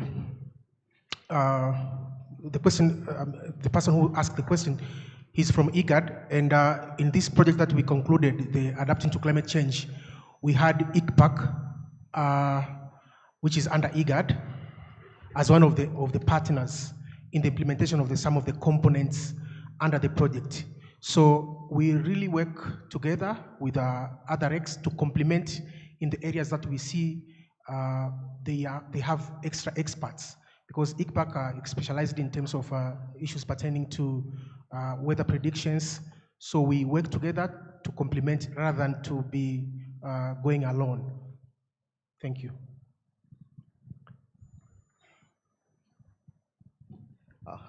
To add on what my colleague has said, of course, multiple membership is a reality, and we can't avoid it, and each REC has its governance structures. And when the, for instance, summit or the council of ministers meet, they give directives based on the priorities of each REC. But of late, we have seen the need for coherence and creation of synergies across the region. We have been having inter-REC exchanges. For instance, even when it comes to regional biodiversity strategies, we are looking at creating coherence even from the African Union level. So we see a big role of African Union coming in to help this REC create the necessary synergies. So also we have seen, like for instance, the underserved countries coming out, and also emphasis coming from the governing bodies, for instance, the Council of Ministers, when we find a country is not well served. So that's made a priority. Okay, thank you for that. There was a question from East African Development Bank. I think there was a clarification first, because Biwade, you explained that your project in Togo took 8 months. It's actually a record, right? From beginning to approval. So it's not one round. It is from initial submission to approval. 8 months is a record, right? So DBSA, you said that you started last year, 1 year, and you submitted in May. So in this case, 1 year to develop the proposal, and they've submitted it. It's not yet approved. So the record is still held by BOAD. I just wanted to clarify, you're still the record holder. Yeah, but I wanted to clarify that. It's not that your one round is 8 months, right? Yes, okay, so maybe the secret of DBSA. Yes, go ahead.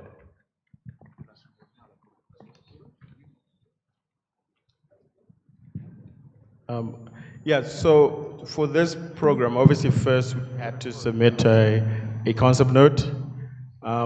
Thereafter, the concept note was approved by the Green Climate Fund. We had to submit a project preparation funding application, and that was approved. And the money for the project preparation funding only flowed last year around April. So before that, there was a lot of work to actually get to the stage where the PPF funding would flow. So there was a comment about the time it takes. It does take a while, especially for these very innovative structures that have never been done either globally or from an African perspective. So it does take time as well from a structuring perspective, alignment with country priorities. It really, especially for a multi-country program, it does take a bit of time. We are at a good point that we have submitted the draft funding proposal to the Green Climate Fund. We received the initial set of comments. And as Jerry said, I think the minor thing, I think for this crowd in the room is that co-financing capability, how we show and illustrate co-financing for the region. You did also talk about accreditation. I think the GCF has now gone to a more streamlined accreditation process. So I think and they really have a focus area of having more either credit entities country specific, but also direct access entities being accredited as well. Our approach as DBSA has one being focus on our strengths. Our strengths is infrastructure. It's energy projects. It's water and sanitation projects, transport projects as well. But also in it, how we evolve and support other projects such as agricultural projects, such as WASH projects, such as also nature-based solutions, which my colleague Masaid is also leading on. So we focus on our strengths. So when it comes to the issues of co-financing, so if a project is aligned to our strengths, to our infrastructure mandate, it's a co-financing from a DBSA perspective. We approach our governance structure to say we would like to set up a facility or blended finance structure. It's aligned to our strengths. It's aligned to our strategy as DBSA and how we can support. As the DBSA, we are owned by the South African government, but we fund ourselves. We have to be sustainable. So unfortunately, we cannot offer concessional funding. So we see capabilities of how we can blend concessional funding from the likes of GCF with our own funding to see, and how we can catalyze the private sector through one, long-term debt or financial estimates to the project, but two, taking more subordinated positions and also attracting private sector into these projects. There is immense institutional capital regionally across Africa, across the globe, looking for operational assets. So our role as a DFI is to see how those projects are, one, we create a bankable pipeline, but two, we support the implementation, they become operational, and thereafter the institutional private sector capital can fund projects. So yeah, co-financing is always a bit of a topical issue, but we've seen that there are partners out there who are willing to co-finance. DBSA having a balance sheet of just south of $7 billion, we can only do so much as well. We also have some rules internally that we can't exceed certain sectors and certain regions as well. So co-financing from other parties is quite key. We are leveraging our accreditation from the GCF, not for DBSA, we're leveraging for the continent. We can operate across the continent, but it has to be among our strengths. For this specific program, currently water and sanitation, yes, key DBSA sector. We haven't seen or supported agricultural based projects, but this project will have a direct positive impact for agricultural sector. It will have a direct positive impact for nature-based solution projects and WASH projects. So we really want to see how we can collaborate with various partners who their focal areas are others. And we have already been collaborating. I think agricultural projects, we have been collaborating with another credit entity, international credit entity as well. But I think with these kind of projects, despite it being regional and multi-country, that country ownership and the country knowing its own dynamics and what it can finance, how it can finance, so the private sector in country, how you can unlock that private sector country aspect of funding in country, but also unlocking public sector funding in country, be it from your public development banks, being from your fiscuses is quite critical. So we would, I think, for us, see where the opportunities are, where the lowest hanging fruits are to mobilize co-financing and to support this initiative, which we we're aiming to submit to the Green Climate Fund for consideration at one of the earlier board meetings next year.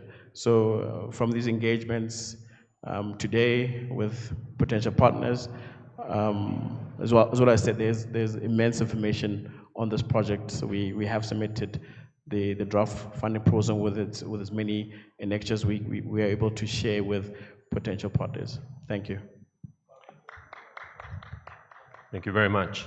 So one takeaway from this is that the DBSA secret ingredient is that you've demonstrated that working through regional economic commissions such as SADC to secure country endorsement, followed by a clear approach to structuring your project, plus clear inception workshop to get country endorsement at DBSA level and bilateral engagements with governments and other partners is the effective pathway to maturing projects. Patent trademark. Okay, thank you very much for that. So now there is another project that DBSA is developing, so we would like to call on Moko Mataba to present the last project. So please, you have the floor. Thank you very much, Program Director, and good afternoon to everyone. My name is Moko Mataba, as he has indicated, and I identify as a rose amongst the thorns this afternoon. Okay. So, as my colleague has indicated, we have predominantly been investing a lot in the infrastructure space, but recently we are ramping up our efforts in supporting nature-based projects in the region. So nature finance is one of our core areas of interest within the bank. And we've got support across multiple levels of governance within the bank. So we're really excited about this evolving area for us. And as you are aware, some of the conservation-based projects can be quite challenging to implement and to fund. Hence, we are looking at more innovative funding instruments to be able to respond to the patient funding needs that are required. So we are looking at outcome-based bonds, we're looking at biodiversity credits, carbon credits, in order to ensure that we structure and finance conservation projects in a way that is fitting. So as my colleague has indicated, regional integration is one of our key elements, and we've been striving to achieve this within the region through infrastructure development. But we're already regionally integrated when it comes to nature. Our natural resources and ecosystems are already integrated across multiple countries. So this project is one such project that demonstrates that. So we are looking at supporting a large-scale nature species restoration project across 11 countries in SADC with the aim of improving rehabilitation conservation efforts within the Mayombo biome, which cuts across all of these countries. So it's quite a large stretch. And so the thematic focal areas are carbon removals, that's a big part of the project, climate mitigation, biodiversity conservation, community livelihoods, and skills development. So the big element of this project will be partnering with communities, civil society organizations to ensure that we involve communities at various levels of the project. From project design already we'll have community needs, requirements in mind, and also gender elements will also be quite key from the project design and also implementation perspective. And this also supports our just transition and net zero commitments that we have made as a bank and also as a country, South Africa. So this is quite a big program.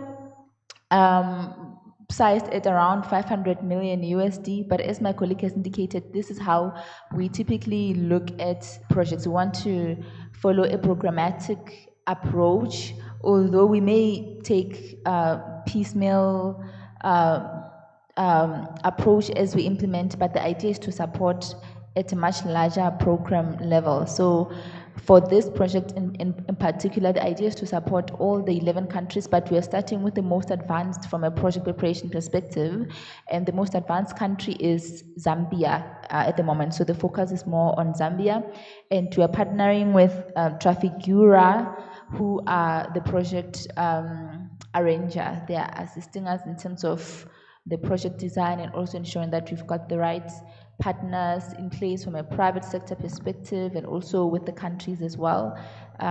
They're quite useful. We're also partnering with IFC, who have shown quite a strong interest in supporting the Zambia project. So we will be co-investing alongside IFC in the Zambia pilot project. So we are looking at contributing about 100 million USD towards the entire program. So obviously with the need of 500 million, there really is scope to partner with additional lenders and other stakeholders who are keen to walk the journey with us. So this Mayombo woodland ecosystem faces a number of environmental challenges, including deforestation. As we know, especially in Africa, there's still huge dependence on wood for energy needs. So this biome is also vulnerable to that challenge, and also unsustainable land use and the climate change pressures on biodiversity in communities in Africa. And in order to address these challenges, we are looking at enhancing the conservation elements of the project in order to improve carbon sequestration. We already have carbon sequestration models in place that will be helping us to quantify the levels achievable through this program. And we're also looking at achieving biodiversity positive impacts, especially through the protection of the natural ecosystem itself. So the big part of this project is to partner with the corporates who are off-takers of the carbon credits. So far we've engaged few, Microsoft, Meta, Amazon, Google, and others. And for the Zambia project, Microsoft has shown the highest interest so far for the off-take of the carbon credits. So in terms of the structure of the project, we will be using the Vera methodology for the carbon credit systems. And so after Zambia, the most advanced is also Mozambique and Tanzania. So we will be using that phased approach based on how ready and advanced the countries are. And in terms of the readiness levels, the idea is to support greenfields projects, but we're also open to supporting early stage brownfield projects. And we are targeting publicly owned land or patches of land. So collaboration with the countries is quite important, and in fact is crucial, because we cannot move forward without partnership with the countries. And we're also looking to partner with other private sector entities such as Carbon Direct. We'll be partnering with Conservation International as one of our technical advisors.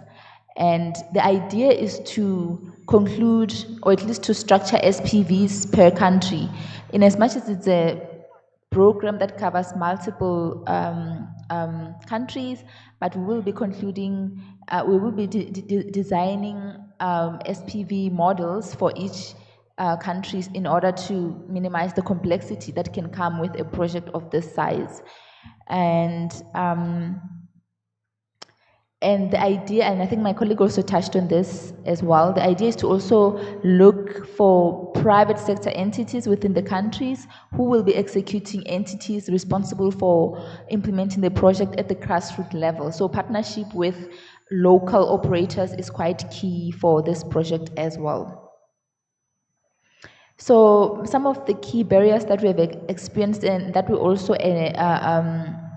anticipate for projects of this nature is high capital requirements for a project of this nature, especially because with this kind of projects, you need to invest large capital upfront and then wait for the trees to grow until you get to a level where you can be able to register carbon credits and earn some money from the project.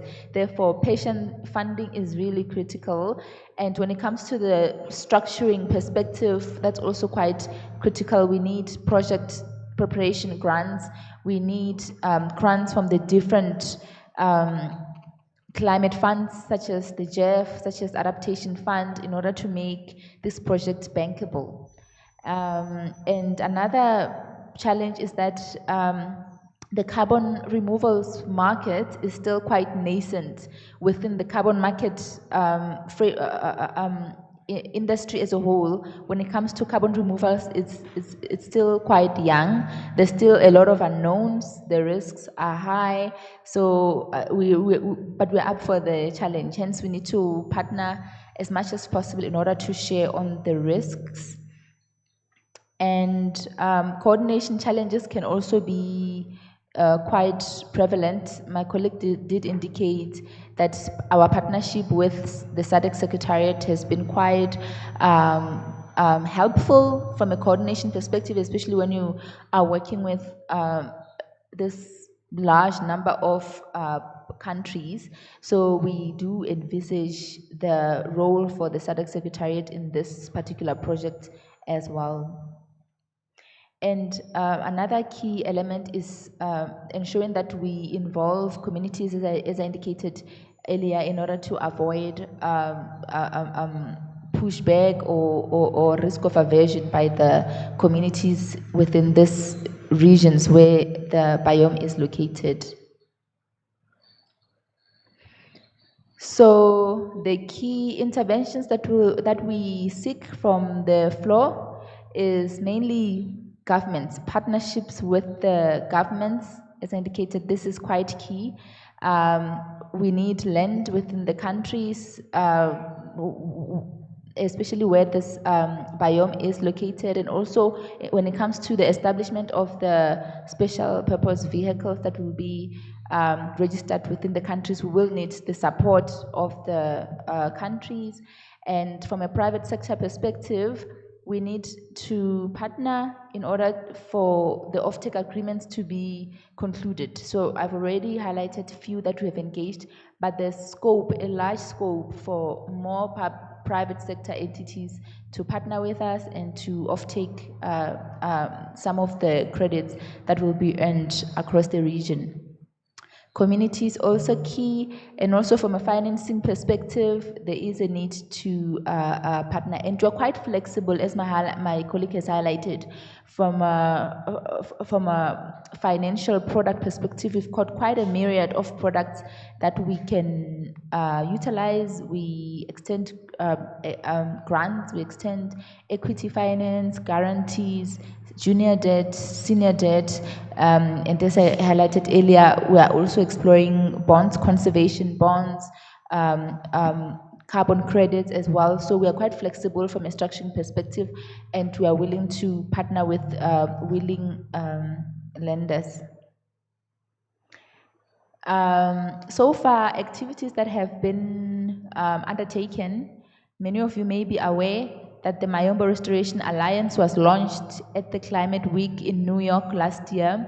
So we're building onto that huge milestone, and we have undertaken feasibility studies with Zambia, Mozambique, and Tanzania. There's still a need to undertake feasibility studies for the rest of the other countries as well, about 7 countries.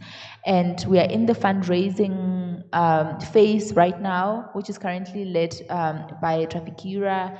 We are concluding term sheets with other interested parties, and we've partnered with IFC and Microsoft as highlighted, and we're in the process of engaging with the governments, and we really appreciate this platform because it has given us an opportunity to engage with the countries about projects of this nature.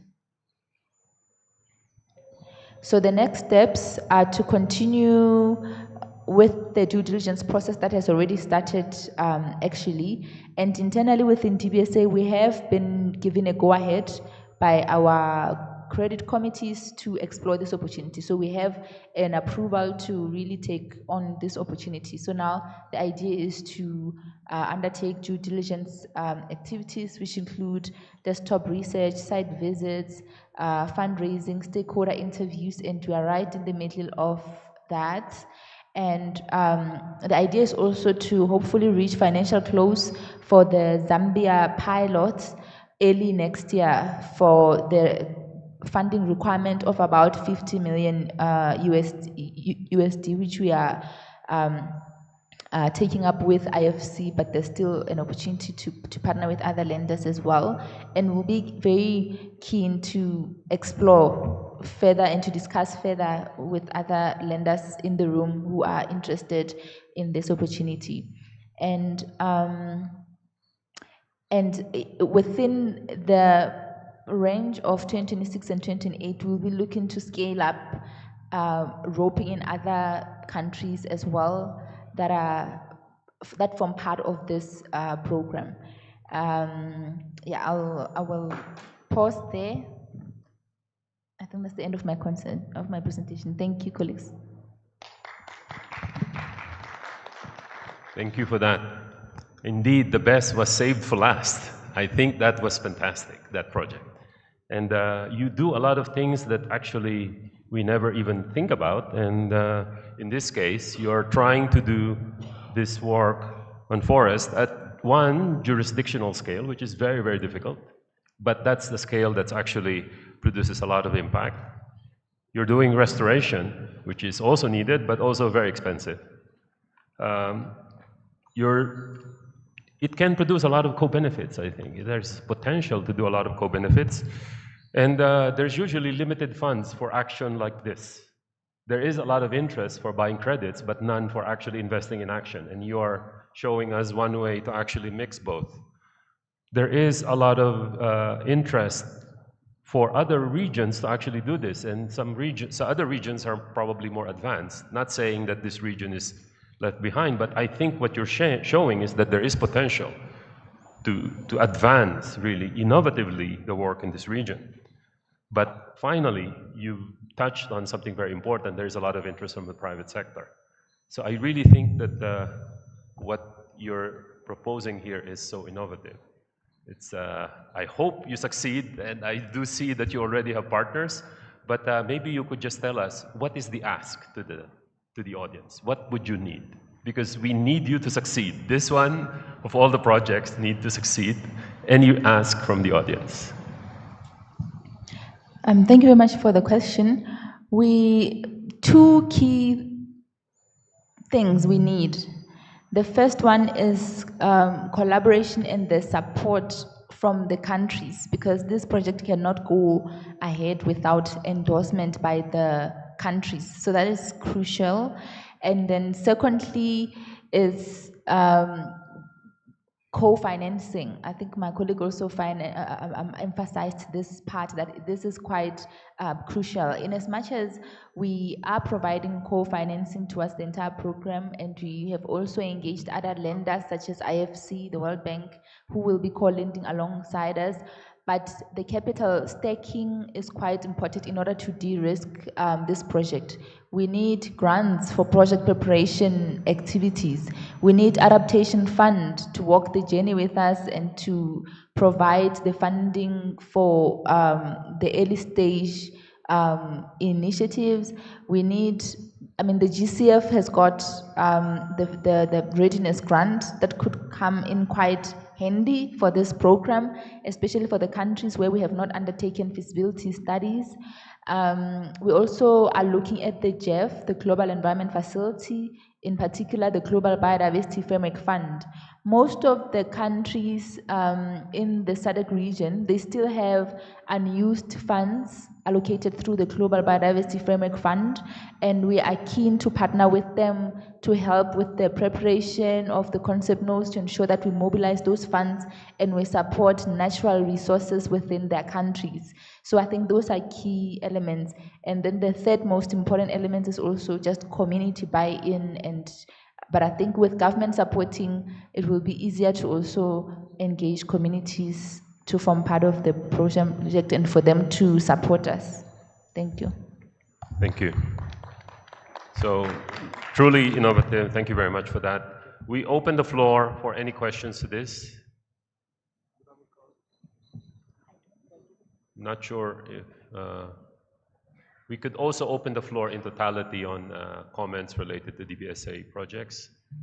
Don't know, Jonathan stepped out of the room, was supposed to be here, but we'll save a slot for him when he comes back. Any other comments from the floor on this one? There's one at the back. Yes, please. Please, you can take the mic. Go ahead.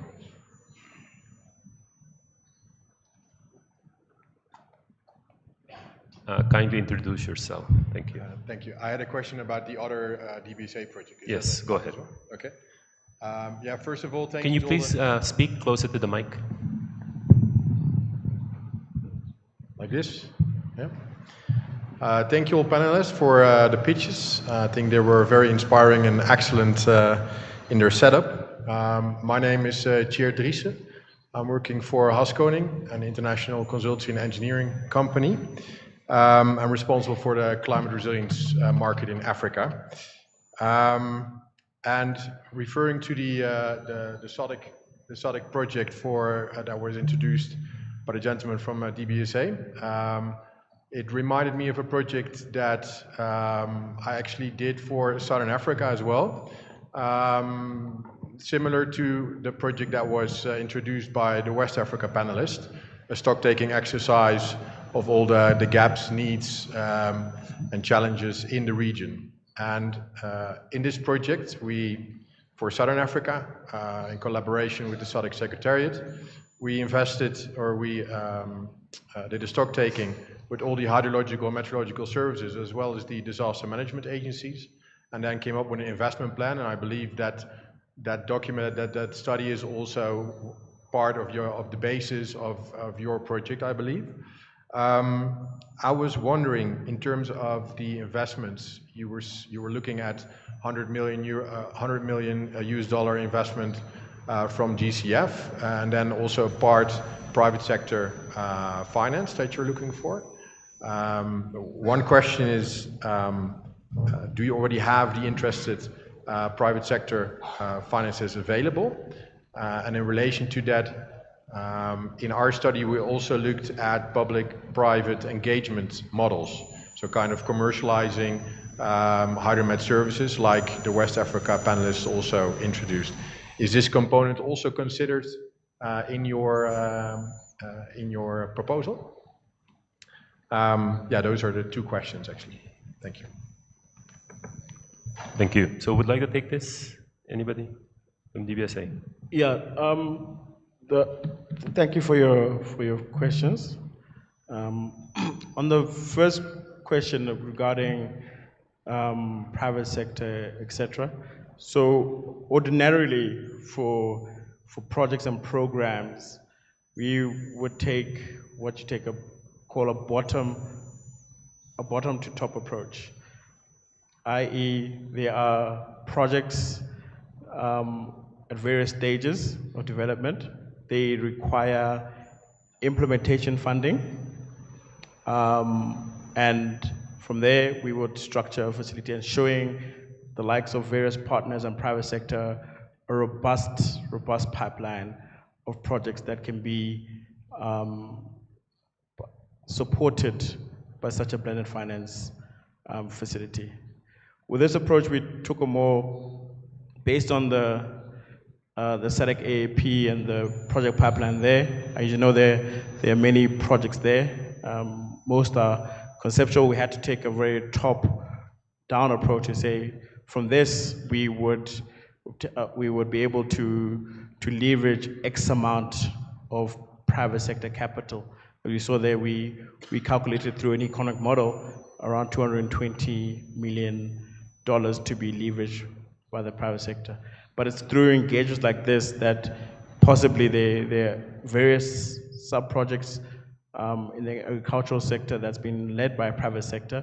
Maybe it's stalled, we're not aware about it, and we can have that conversation to include it in the project pipeline. Hence, we said in our project design, there's that strong component of having a project preparedness facility.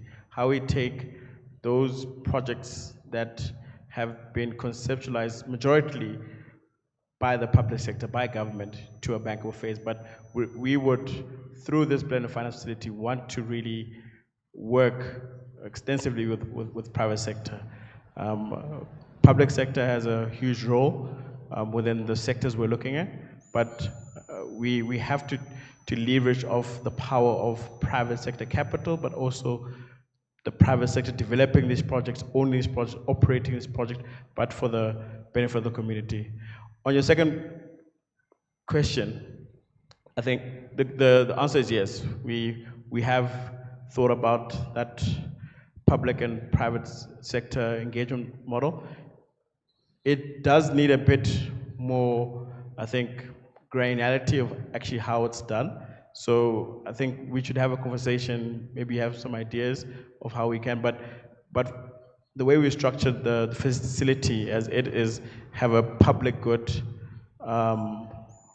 sort of stream, where typically there's no revenues generated. It's a project for majority for government, for the benefit of people, but also in it, there's also a window for private sector, where private sector will be engaging with public sector and the public as well through that. So I think sustainability is quite key in our approach to structuring such projects. We want projects to be sustainable, so that I think it being a very innovative blended finance platform, we want to replicate this. We don't want to have too many lessons learned. So any ideas from and inputs from various parties would be very welcome to see that how we can implement this, because with GCF, I think they really want to show as a whole from a portfolio implementation progress. And it's just not, I don't think it's just not GCF, it's also governments, countries, also our board, especially our board as well, and our shareholder as well as the DBSA. So we really want modalities and implementation arrangements that could speed up implementation for these projects. So the people that really need it, the communities that really need it, are benefiting from it. Thank you. Thank you. Thank you very much. Any other comments from the floor?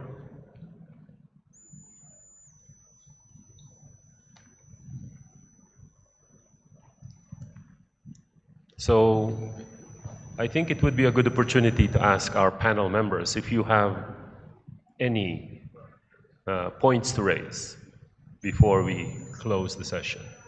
Maybe I could start off from East Africa. Any points to highlight, repeat, or maybe to reiterate would be welcome.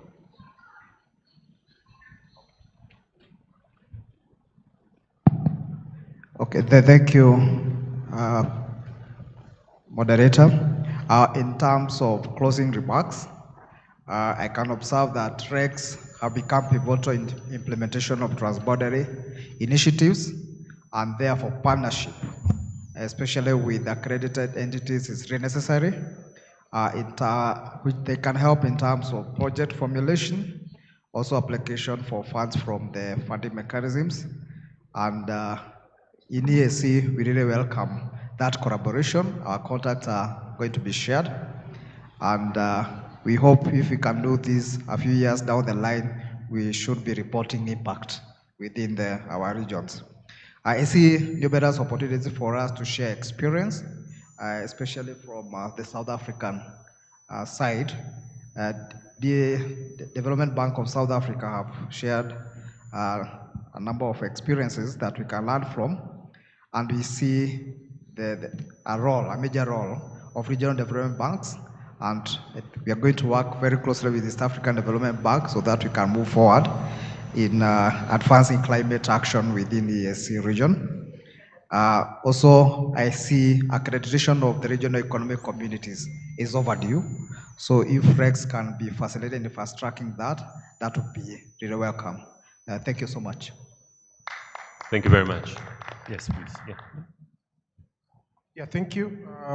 As my colleague Simon has alluded, of course, in the region we are seeing the effects of climate change increasing, and therefore we need a collaborative approach towards tackling the challenges facing the effects of climate change in the region, especially the involvement of communities initiatives, because we have seen that the community members in the region, they have ideas, some of them indigenous, which need to be polished with scientific approaches, and therefore if we keep on collaborating with international stakeholders, but as well as involving the communities, they are the ones who can best come up with initiatives, local initiatives with the input from scientific findings to tackle the challenges of climate change. And therefore, I think this platform brings together, of course, our ideas, and these ideas can be cascaded into fruitful projects and programs that are addressing challenges facing the communities, and in doing so, we are going to save our continent, Africa. Thank you. Okay, thank you very much.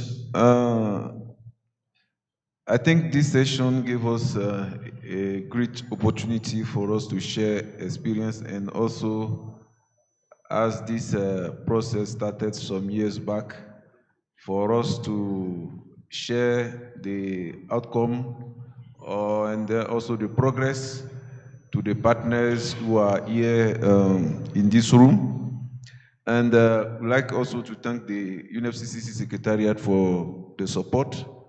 And our expectation is we want more collaboration, and with the experience shared by the Development Bank of South Africa, I think is a very good opportunity of experience sharing for this session. And we will also call upon the Secretariat to continue the support, because they still have some consultants to help us in line with the accredited entities identified, so that the project can be finalized as fast as possible in order to get them submitted for the benefit of the region. And also, we will also indicate our commitment to work with our member states, because as you know, at the end or at the middle of the process, we'll be needing the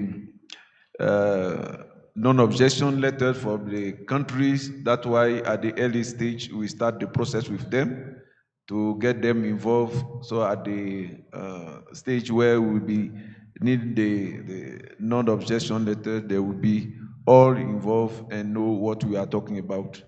So on this note, I thank you very much, and then we are expecting after this session more collaboration with other partners, and also our sister REX here present. Thank you. Thank you very much. I wanted to stress one point, because I said earlier that we were able to, from the start of the project to the approval, we were able to do it within 8 months. But there is a very important aspect that facilitated that, and it's the country ownership the country ownership that enabled us to really fast forward this. Because can you imagine, sometimes a country says, I have a priority, but once you start asking about the letter of engagement, it takes like 3-4 months to come.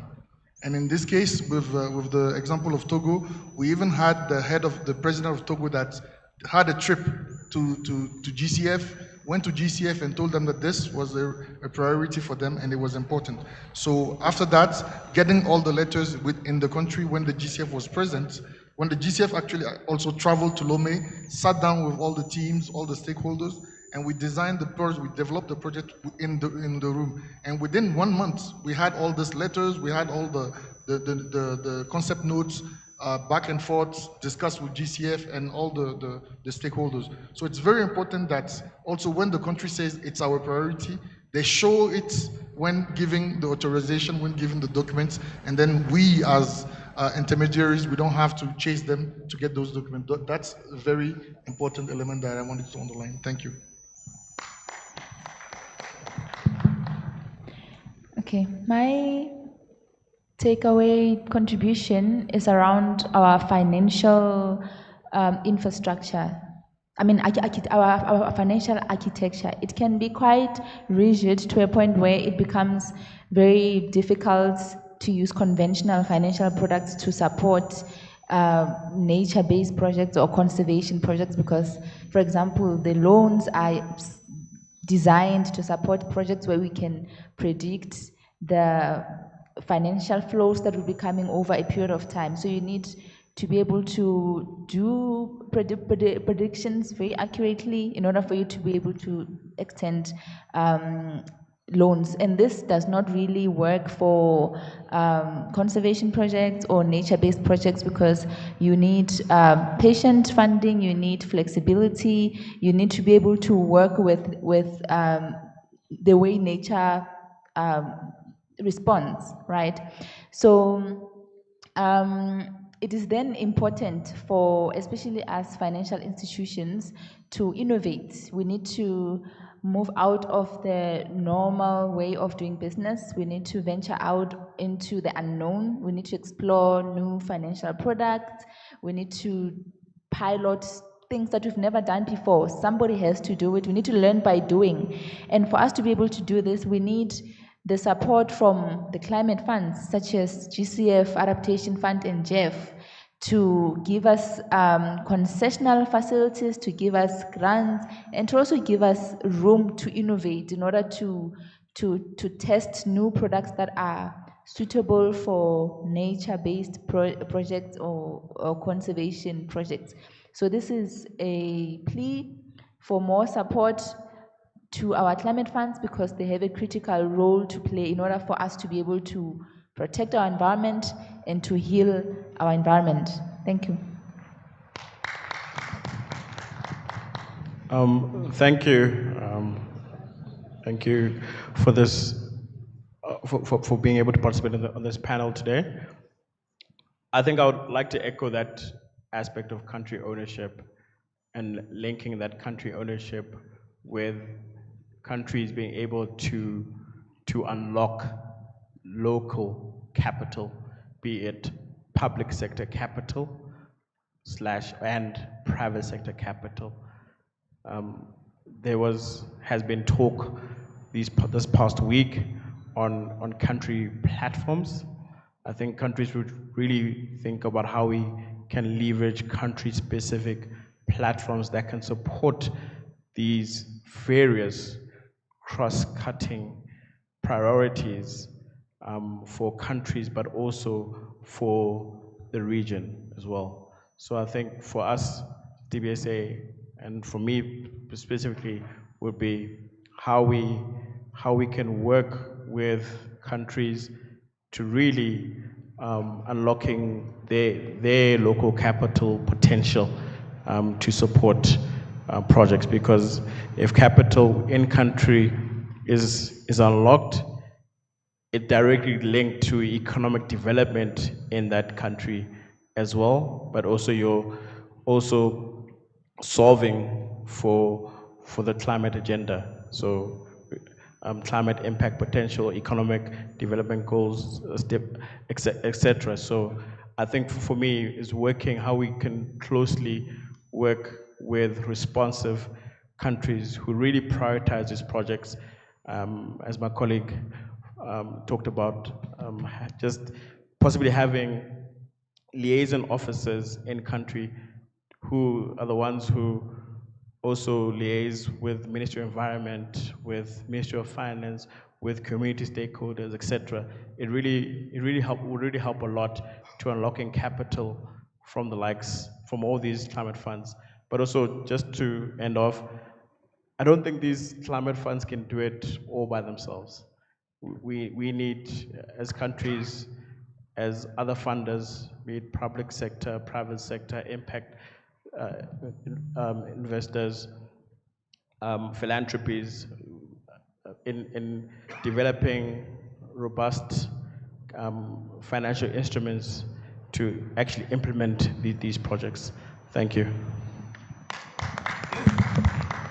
Thank you very much. Before I summarize, I wonder if Jonathan from CPI is in the room. No? Okay. So I'll summarize the session. So please let me know if I miss anything, because I took everything that you told me. So number one, scaling up access to funds. Countries and partners emphasize the importance of scaling approaches across climate funds by leveraging complementarity and coherence between GCF, GEF, AF, and others. But in addition to this, you added one other aspect. You could also scale it up with a single fund. From a single country lesson, you are now scaling it up to multiple countries. So there are multiple approaches to scaling up that you're actually telling us here. The regional value added. You told us that addressing shared priorities such as transboundary ecosystems, but not only that, but also post-harvest, is quite important and can only be done regionally. It demonstrates the clear value and benefit of a regional approach. There is very strong partner commitment, and in fact, many of them share their commitment with all of us. But there are larger needs that you have told us. Examples of the ecosystems that you've said. You have 4 other ecosystem areas that you want to do. The demands that you have are far larger than what the projects that you have actually presented here today. That means that while partners express readiness and commitment to support, there is underlying need to significantly have more partnership, to gain more resources for the actions that you need to deal with the issues that you have raised. There were strong commitments and endorsements confirmed. UNIDO confirmed support for an EAC project, and several countries gave endorsements and proposed regional programs.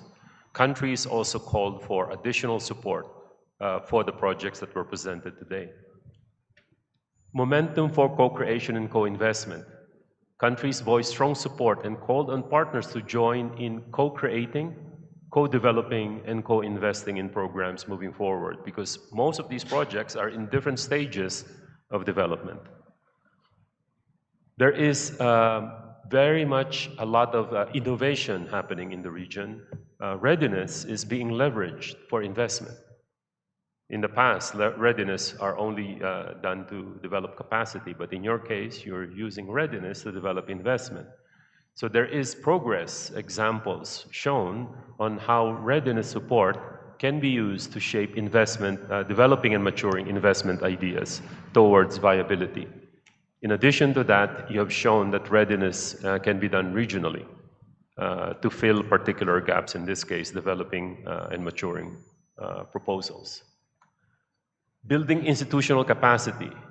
There is a lot of focus on strengthening and building the experience and track record of your local institutions. And these institutions, while accredited to the climate funds, need to program and access finance. And therefore, your focus on building programs and projects with them is in fact quite important. And this not only provides them access to finance, it builds their capability to program on climate initiatives, which is also very important. Innovative use of carbon markets. I said the most interesting aspect of the projects for last, because there is some of the regions using carbon markets in creative ways to reduce emissions while generating both economic and environmental benefits. However, stronger partnerships and additional support are needed to scale these impacts. Is there another slide? I think there is. One more slide, yes, okay. Progress and open call for support. While projects are maturing, there was an open call for partnership, capacity building, technical assistance, co-creation, co-development, and co-investment to ensure impact at scale. Because the process for developing the projects are actually not straightforward. And in each of these steps, all of the partners that you see here need support. So any support that you can provide, if it is capacity building, technical assistance, not just in the project itself, would be welcomed. Bottom-up demand in key sectors. We have seen and noticed that really the countries have highlighted that in certain sectors, for example, energy, the demand is extremely high. However, that means that this extremely high demand can only be addressed through collective action. So therefore, it cannot be dealt with by one particular partner or donor. Leveraging regional development banks, a successful approach in one region, in this case DBSA, using its regional development or investment bank to structure mature adaptation projects at scale, was recognized as an innovation, offering strong basis for South-South learning as other regions engage their own development or investment banks.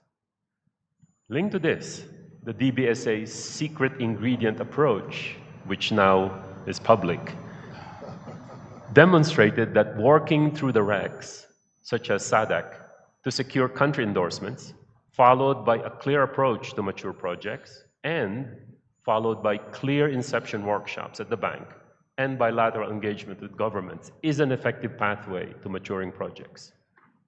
Other regional development and investment banks are willing to do this, and they would welcome collaboration and brainstorming with DBSA.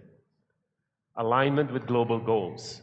We have seen regional programs that can provide strong complementarity by aligning with global initiatives such as the UN Secretary General's Early Warning for All, ensuring coherence between regional and global priorities.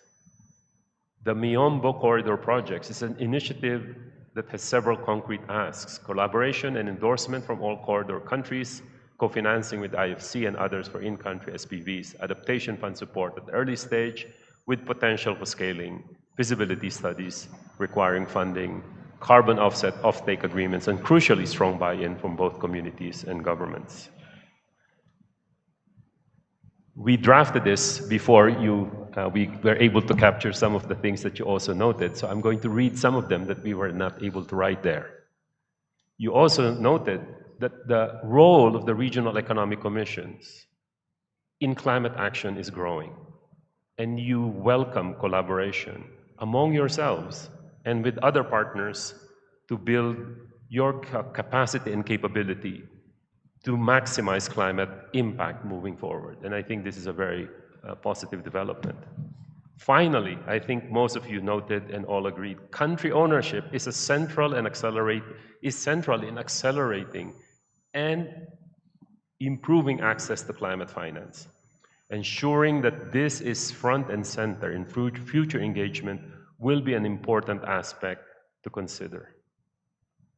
And then finally, innovation is a key component to maximize impact. Moving out of your individual comfort zones in project structuring and in project development are key aspects. But to do this, you need support from partners. So that is our summary. Did we miss anything? Do you want to add anything? Panel members. Well summarized. So with that, we give a big hand to our panel members, and we give a big hand to all of you for staying with us I don't know how many hours, but I've lost track. Thank you very much. And thank you very much, panel members. Good luck with your projects. I pass the floor to Grant for the closing session.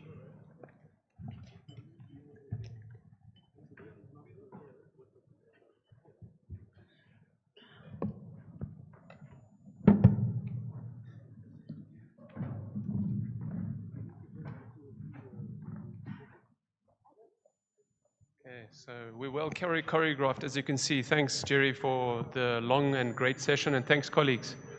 Really great. I'm not going to spend too much time just to say thank you also, and I'm going to hand straight to my director, Sophie de Koning. She's going to provide some closing remarks and also provide some ideas of what's coming next in terms of the support that we've been providing for the years under the project so far. So thank you very much, and over to you, Sophie.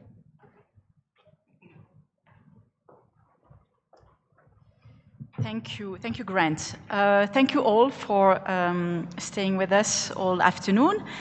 Distinguished guests, colleagues, on behalf of the UNFCCC Secretariat, I would like to really thank our host, the government of Ethiopia, but also all of you, the regional economic communities, commissions, our government counterparts and their country teams, the climate funds, accredited entities, development partners, and private sector colleagues for a very productive and focused marketplace.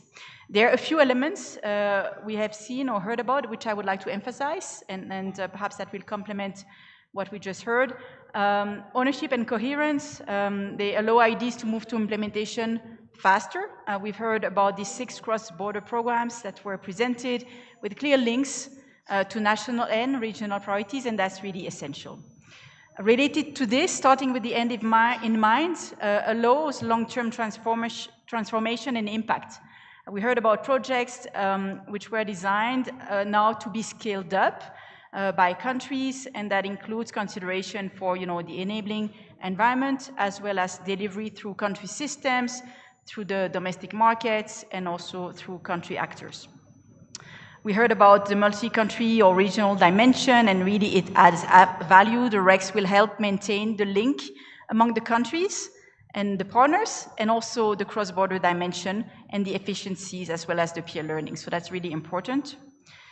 We also heard about the experience about working with different sources of climate finance, and climate finance sources work best together. So countries are sequencing various sources using bilateral climate finance, climate funds, development banks, and private finance, and they are indeed scaling up existing projects as recommended or as put in the NCQG decision, and putting in place programmatic approaches which can really federate efforts so that countries can accelerate climate action. We also heard about the use of different instruments which needs to be fit for purpose. So we heard about the use of grants, concessional resources, equity guarantees, results-based approaches, which needs to be carefully selected according to each program's objectives and desired impact, and which can also really work together. Today has been quite an open dialogue, and that helps us moving forward. The format today, which was really open, and also all the preparation work which has been taken place over the years has prompted really concrete discussion and on the delivery models, on the safeguards, on data baselines, risk, all the conversations that are essential to really get quality projects and shorten eventually the distance between concept and action. And one last point, which is sustained demand-led support, capacity building, accompaniment, and these long-term partnerships, which delivers the champions of the proposals, and the partners will be ensuring the continuity after this marketplace. And clear milestones for each program will also help sustain the effort, which may include more work on appraisal or scoping, targeted technical work, write-ups, and so on. So today's event really brings value in terms of clarity of what's next, on the roles, on the information needed, on the timelines to follow. And now the impetus is really with you all. It was already, but after the marketplace, the work continues with the countries, with the REX leading the partners to carry the programs forward through your own processes. We expect the program leads to really consolidate today's conversation into a milestone planned, shared with the REC coordination point, and we encourage you to keep the ask precise and to be time-bound so that you can really follow through. Development and financing partners will guide and indicate the next opportunity or gate in their own internal processes, the documentation, the indicative window to use. And we also, with this, would like to thank the partners who stood up today and came forward to provide additional support.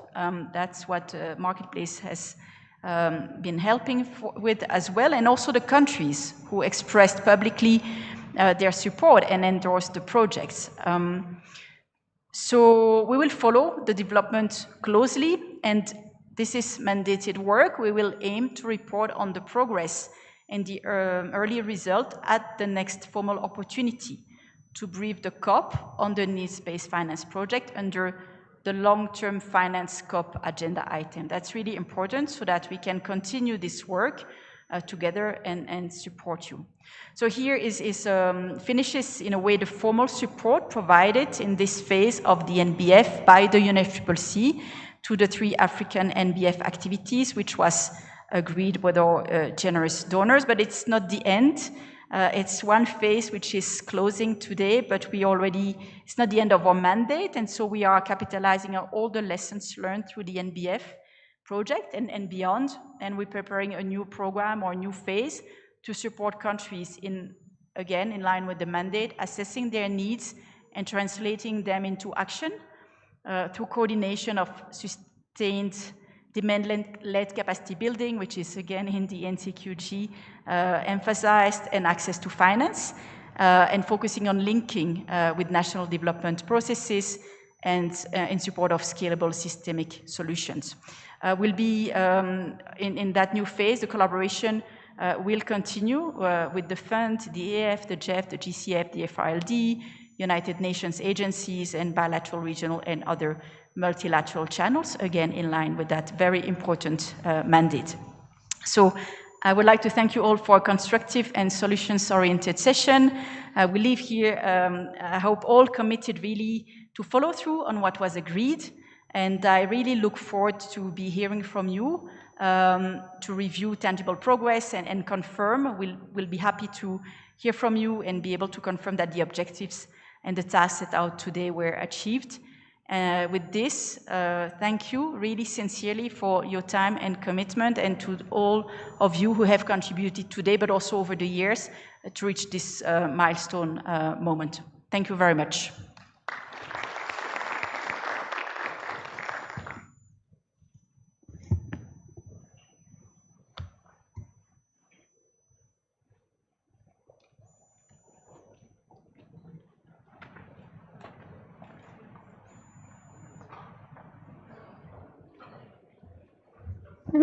Thank you, Sophie. So that brings us to the end of the session, and I wish everybody a good evening, and we'll see you tomorrow.